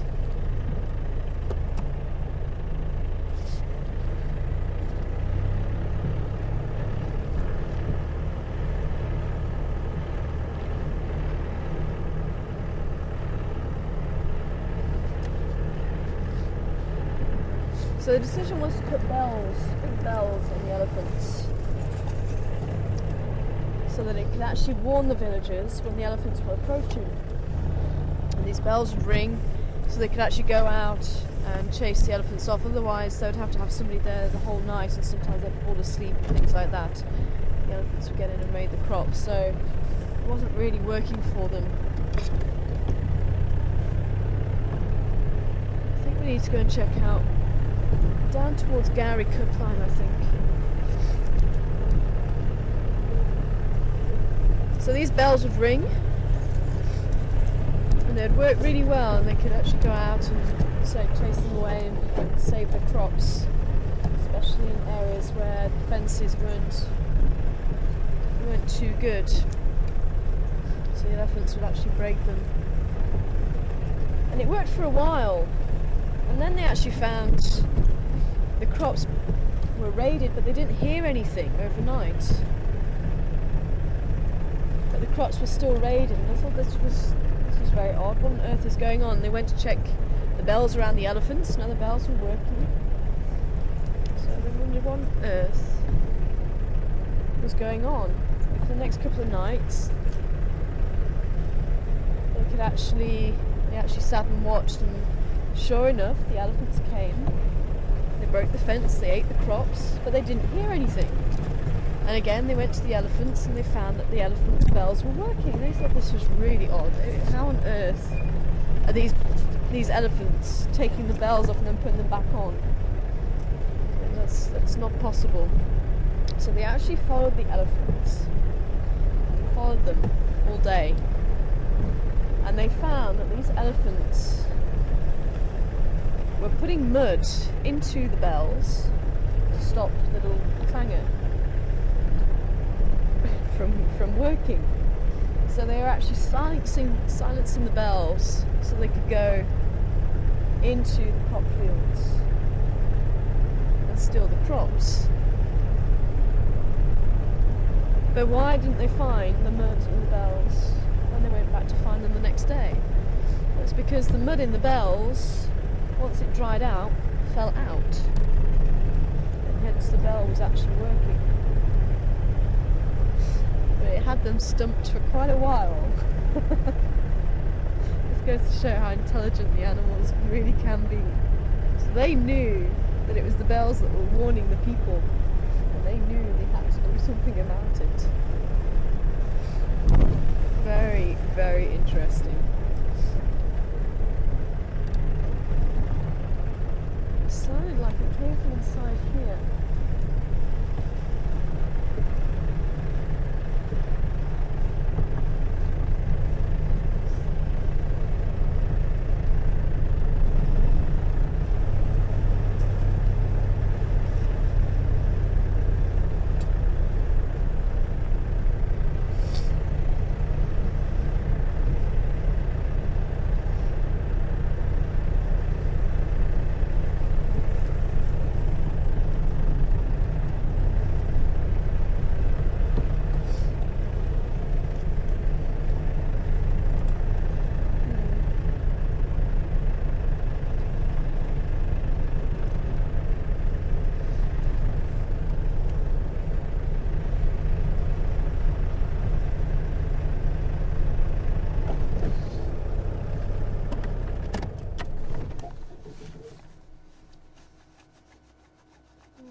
Again. Did you hear it? Hmm? Yeah, so directly opposite us.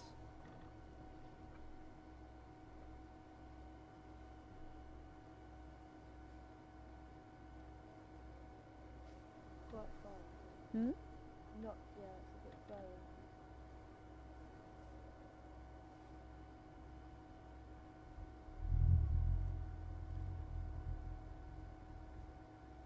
It's kind of in here though.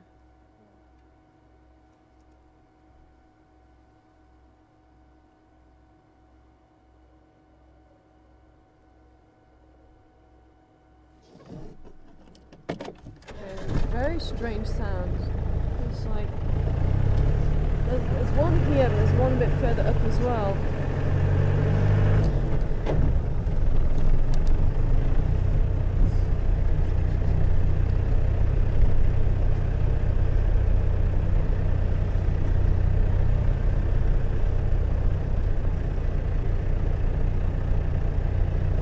Oh, just here.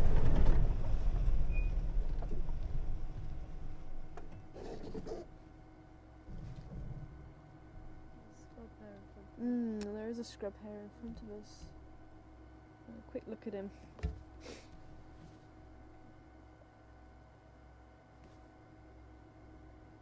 No, don't come towards the light. The elephants. Another elephant herd, I think. They're trumpeting about something. Scrub hare, that's not a good place to be.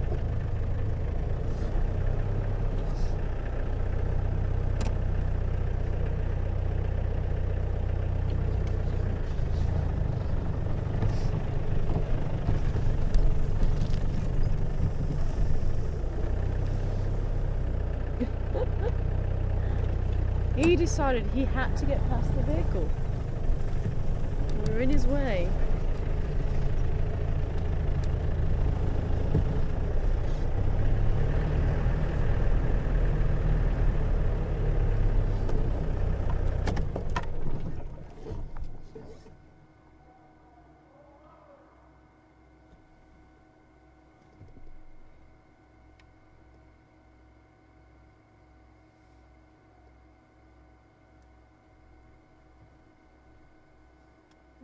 if it's now that elephant herd that we've just been with that are getting involved. Maybe we should go back on the other side. But something's going on.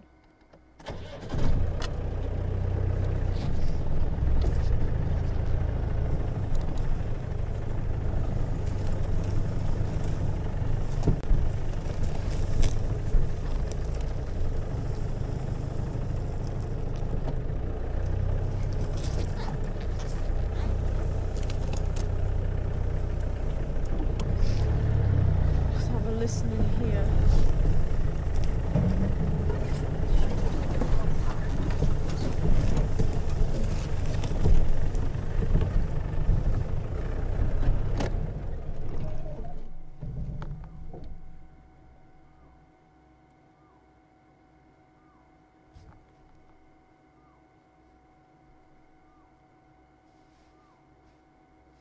Doesn't sound too far away.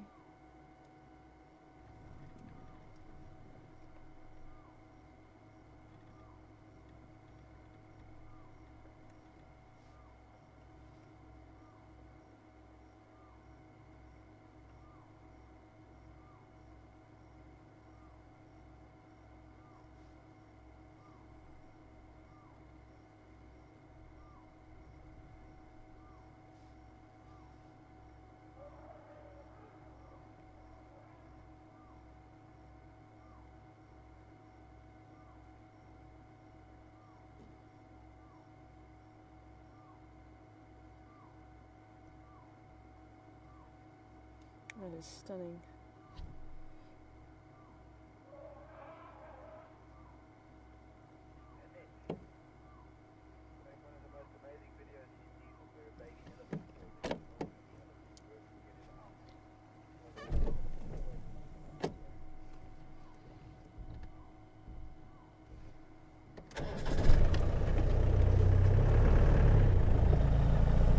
We've got a wall of very thick vegetation here. I think we need to go around the other side and just see if that other herd are getting involved. I tried to get in here the other day and it's extremely thick. Hey, good evening to you, Annette. Saying that one of the most amazing videos you've ever seen is that of a baby elephant falling in the mud and the elephants trying to get it out. And they've actually found that elephants are capable of teamwork. It's quite amazing. You see videos like that, and then they still had to prove it, which to me is quite funny because it kind of already proves it. But read something the other day. They've proven that elephants can work as a team.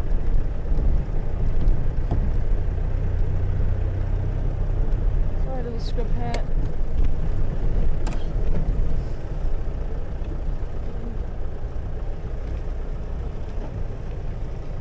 But do they always work together to protect the young? And yes, they do. So much so, if there's a threat, the adults will actually crowd around the babies in almost like a defensive circle around the offspring to protect them.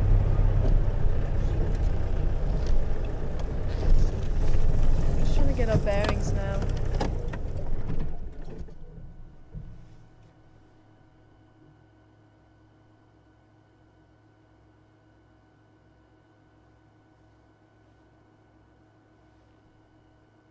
They're somewhere in the middle of this block, I think.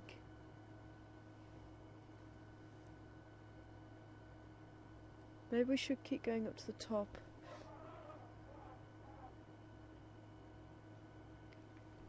We're not too far from this road.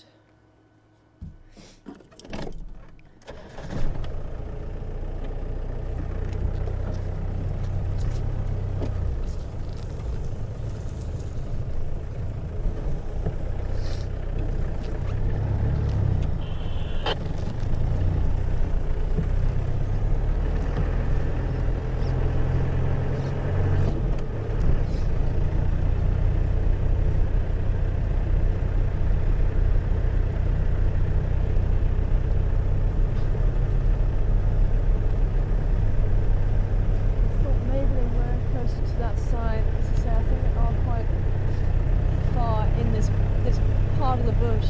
As I say, very, very thick.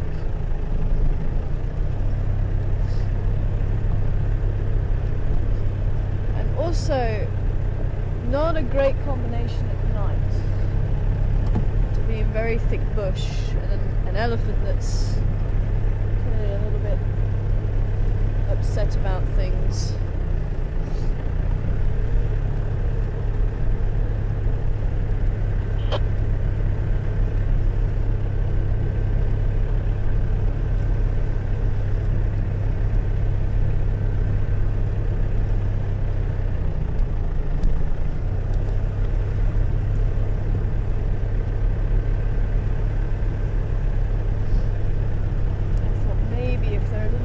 To the edge.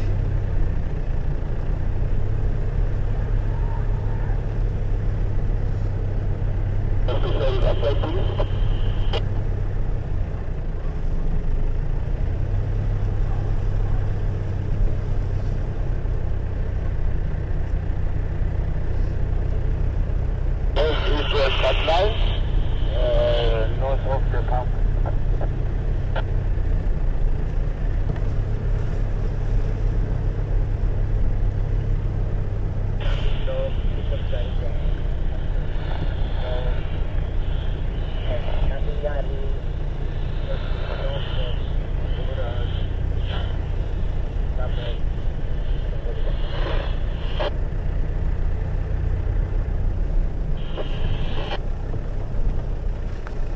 Sounded like it was getting a bit closer this side.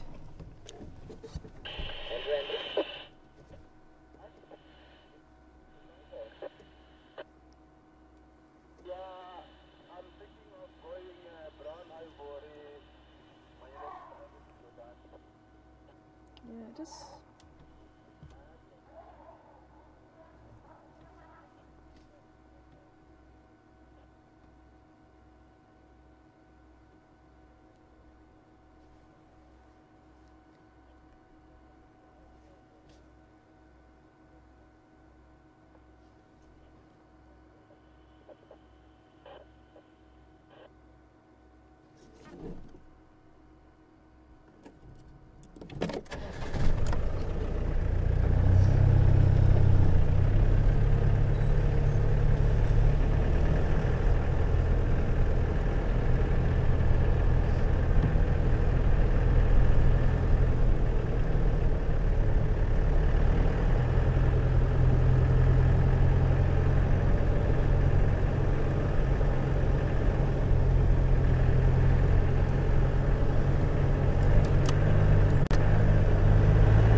Even thicker here now.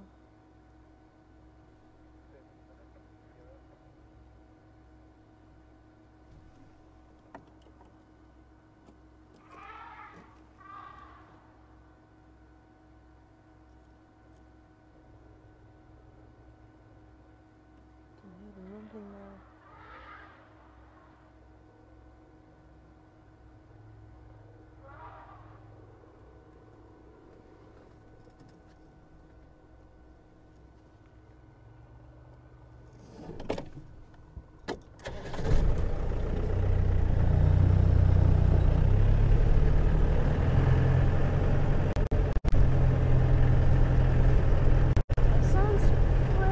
Opposite us.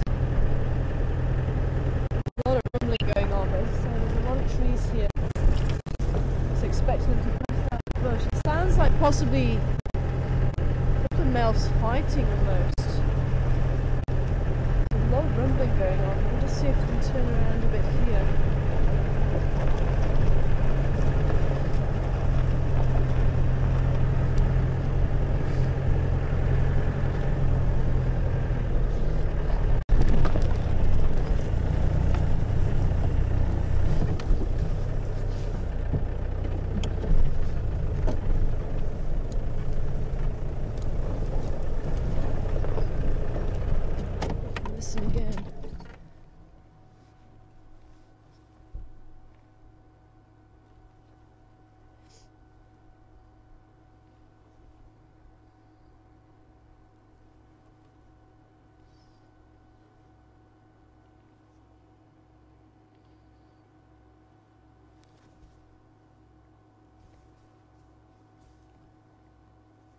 And this is where I was talking earlier about the respect for the animals and respect for the bush.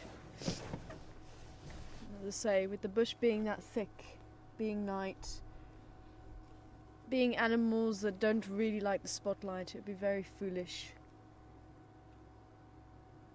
to go in and try and look for something that's going on there.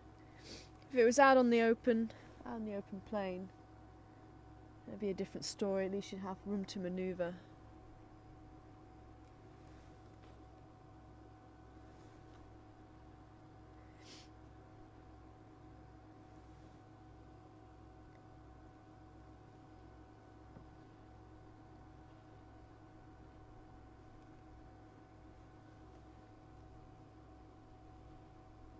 But it does sound like they are moving up through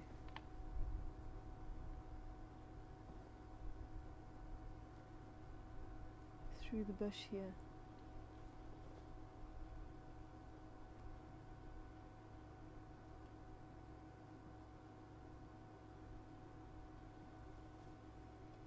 And so at first I thought maybe they're just chasing away a cat or something. They might be lucky enough to see the cat coming out here.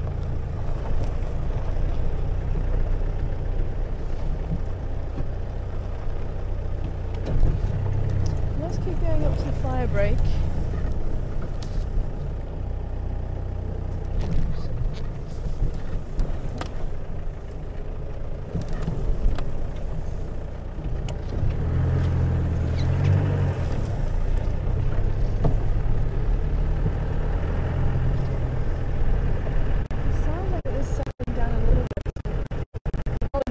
Going on down there.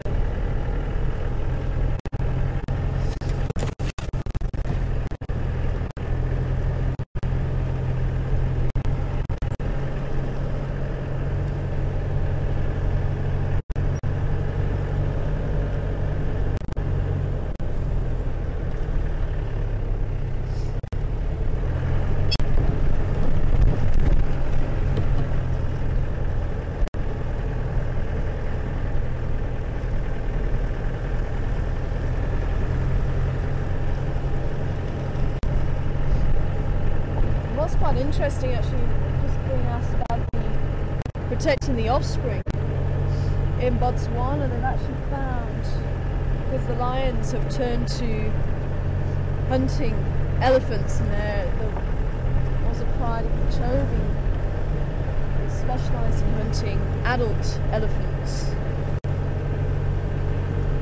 But apparently there are some individual lions may work together as well that hunt juvenile elephants a lot more, and apparently males tend to hunt more than the females, and they found that some of the matriarchs who've experienced this, if they hear lions calling, and in particular male lions roaring, there are some elephants there.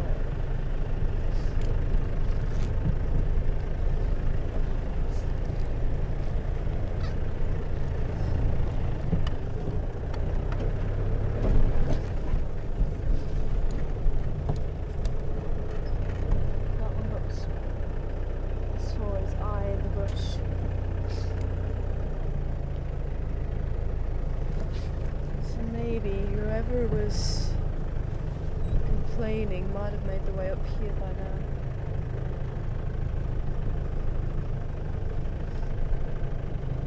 Just saw the eye there. And I think that was a dispute between themselves. We'll check along the fire break here, just in case they flushed everybody out.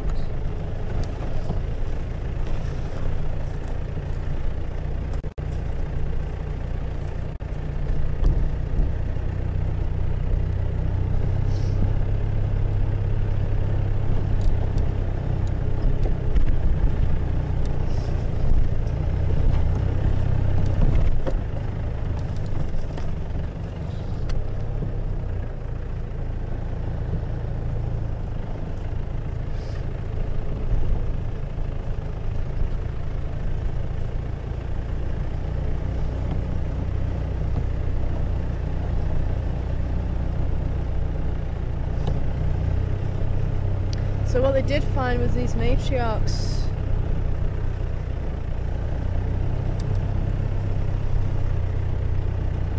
If they heard the male lions calling, they would actually give the alarm and protect the offspring. They'd actually get the babies into a circle and protect them.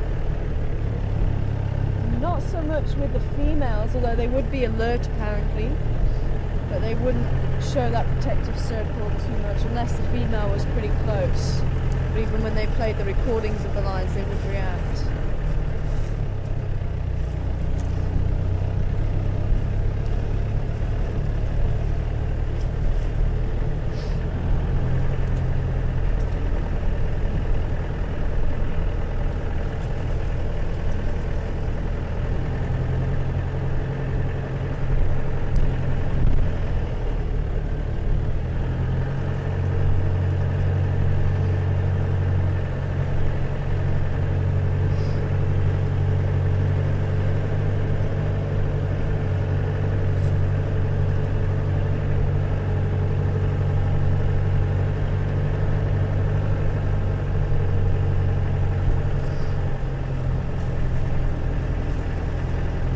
What they did find is that there was young females who've never experienced this.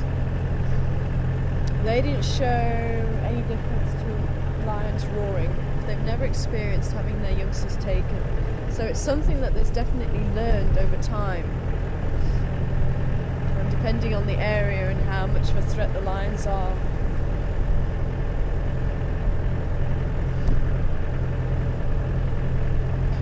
We have seen the elephants here react to the big cats.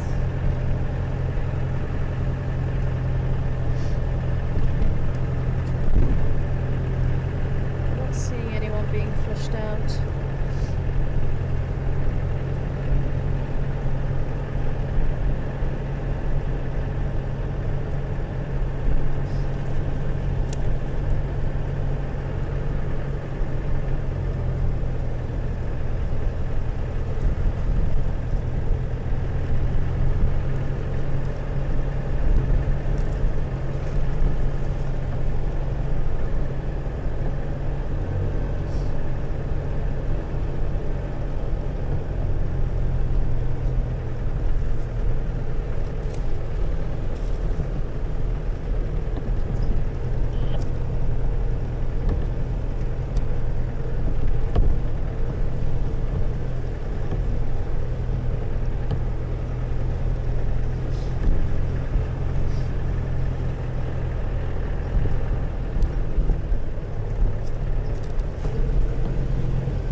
Thanks, Janie.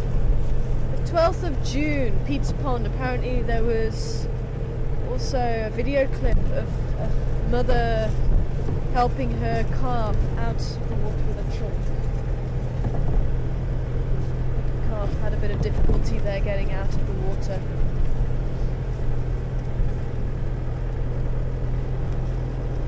Just goes to show they really are very caring and very alert when it comes to their offspring.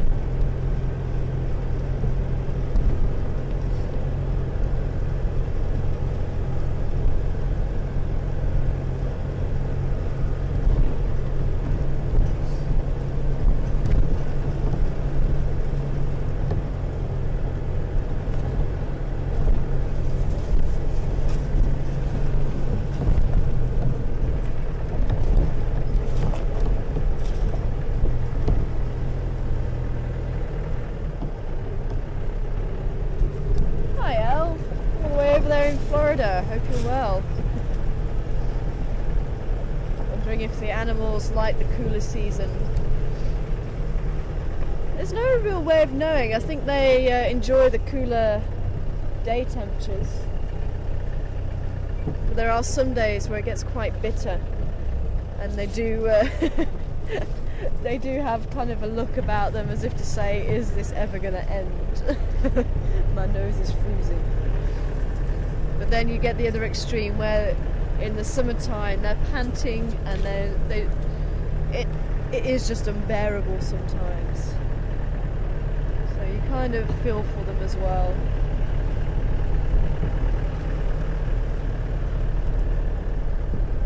Africa is definitely not for the faint-hearted, that's for sure.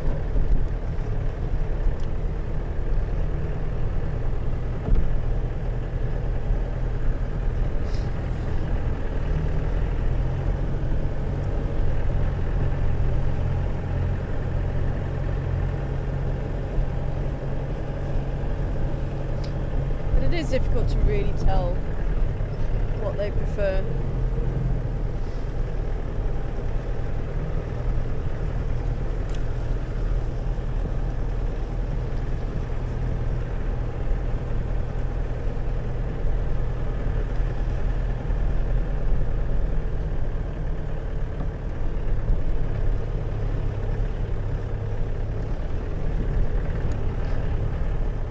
That's the thing, they're actually adapted for life in the extreme. So if you think about even penguins in the Antarctica, I think there was actually one found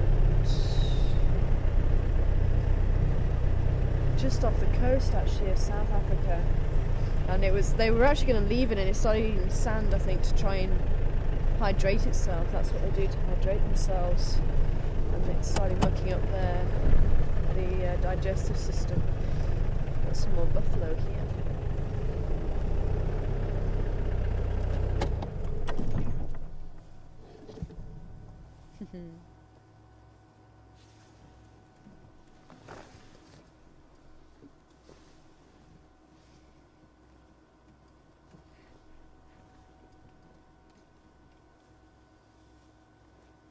Buffalo being one of the animals that doesn't seem to mind the spotlight.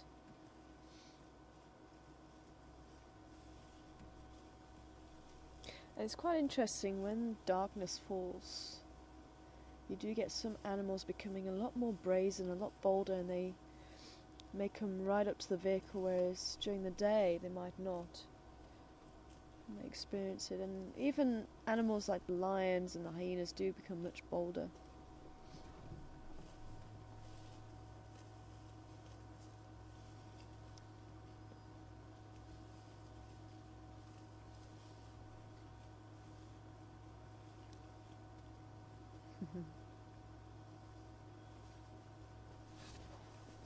And again, just trying to bounce the light so it's not hurting the eyes of the buffalo. It's just like humans. It's not nice. If you had a torch shone in your face, it actually hurts. So we use the torch to find the animals. We see the light of the eyes shining back.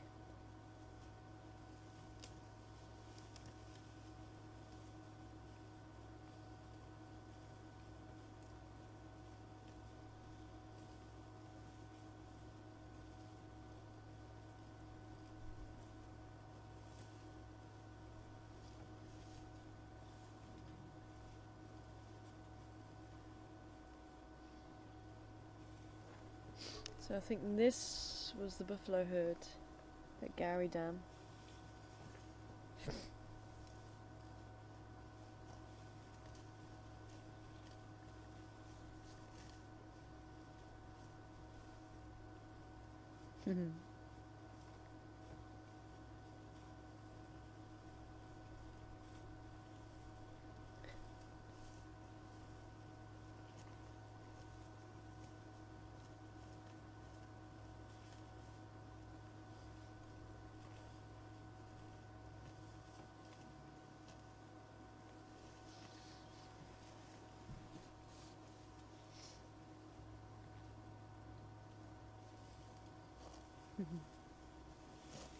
While the road's clear.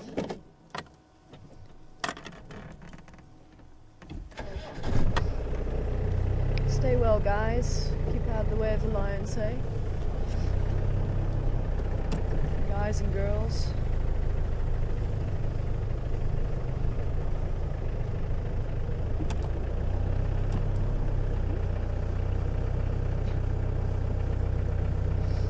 You had this sudden urge to cross the road. You can see the light doesn't really bother them.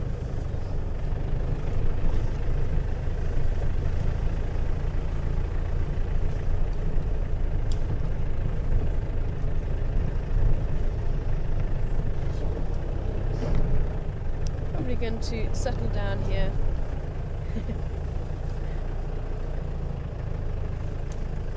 See this one quite close to the vehicle now. Look.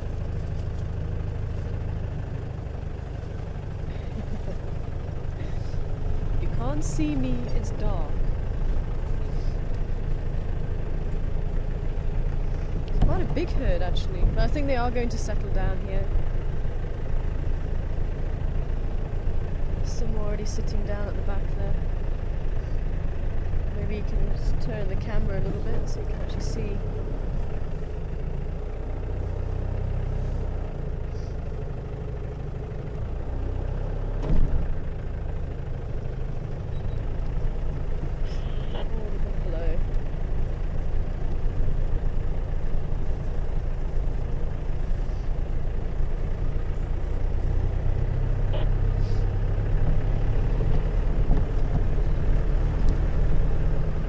Looking for owls. I haven't seen any owls yet.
Any jennets.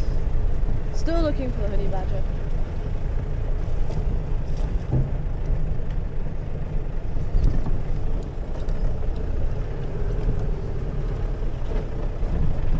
And the white-tailed mongoose.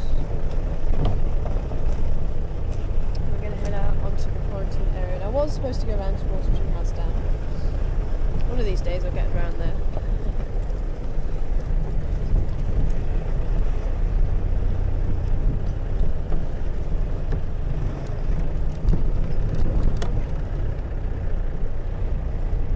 See if that porcupine is still around.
Mark.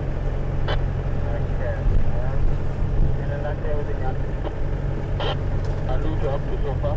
I'm still heading south towards the left. Okay, thanks.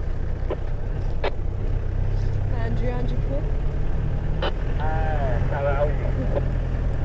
Good, thanks. How are you? Good, thanks. Are you on drive? Affirmative. Were you looking for a Nyati? Just a minute. I was looking for Inyati, so... Copy. I don't know if you copied earlier. There was some love here at Gary Dam. They've scampered east now, though. But I've just found the Inyati just on River Road. There's still a lot of them there. You should be able to find them there. Okay, thanks. I'm put Gary Dam now. I'll drive that way. Thanks. There was a lot of collaring from the Ndlov. It sounded like they were heading towards the fire break in Gary Cut Line. I thought maybe there was some Ngala or something there, but it sounded like it may have just been between the Ndlov themselves. Okay, thanks. I'll go ahead and look there as well before I close down. Thanks, brother. No Matata. Yeah, just check the fire break in Gary Cut Line. It sounded like they were heading there. Thanks.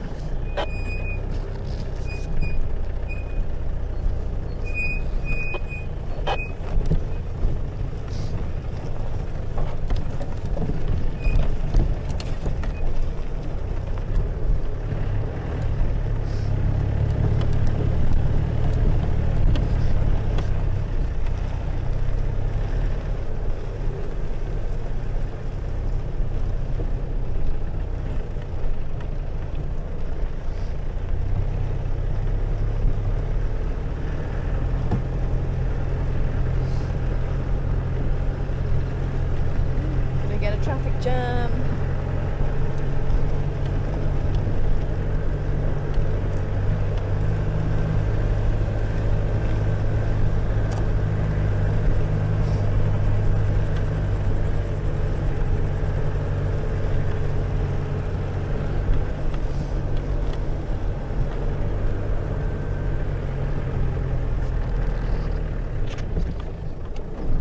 Hello. How you doing? Good, thanks. Yeah, you should be able to see the Inyati there, hey? Cool, good luck. See you later.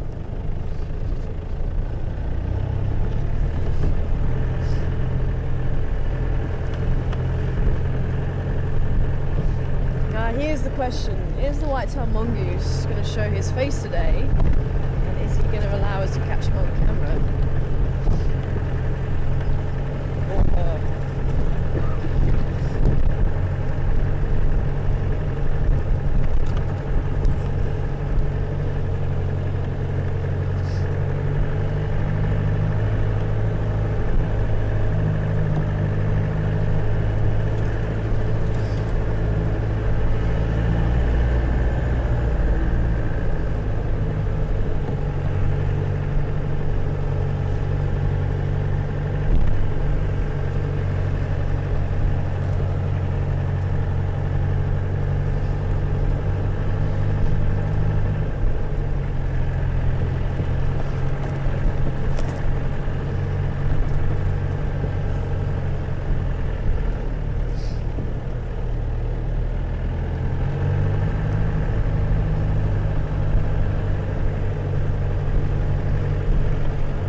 Doesn't look like the baboons came home today. Yeah, he left this morning. Maybe they'll return with Huey, who knows? I hope so. And if we do have any new viewers who'd like to follow the animals that you see, the Gary gang, the baboons, the leopards when they decide to make an appearance. Though we've actually done extremely well for leopards this week. And the lions, they all have their own Facebook page. So if you would like to follow them a little bit closely, we should try and put updates on the leopards as much as possible. And the Gary gang now. When Graham comes back, he'll probably put more pictures up of them. There's pictures on each of the baboons. You might be able to get to know the character a little bit better. Hello. It's a bit parley here.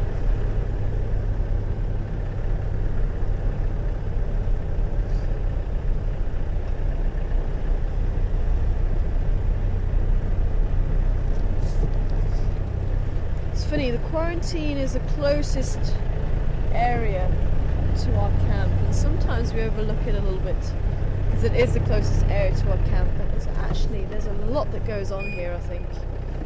A lot more than what we give it credit for. Who is that? I'd love to see who that is. I saw an eye back there.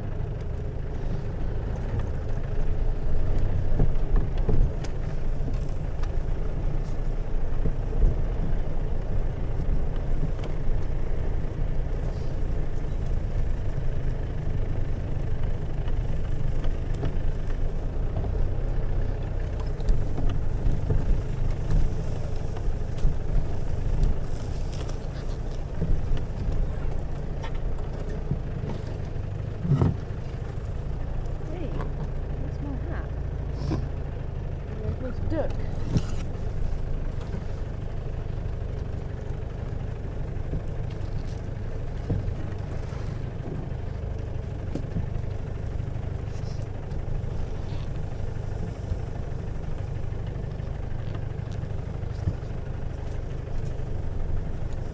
I definitely saw somebody.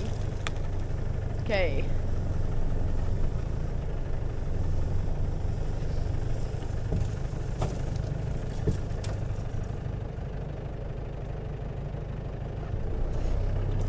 Like a very interesting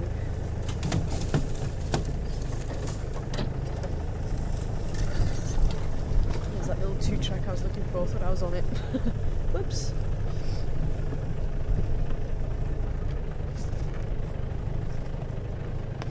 Just have a quick look at this little 2-track before we say goodbye, because that definitely looked like something of interest.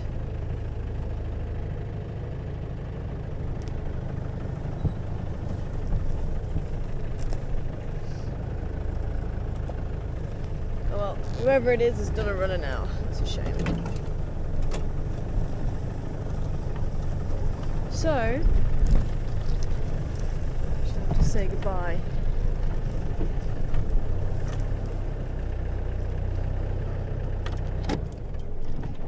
Close, very close, but no cigar.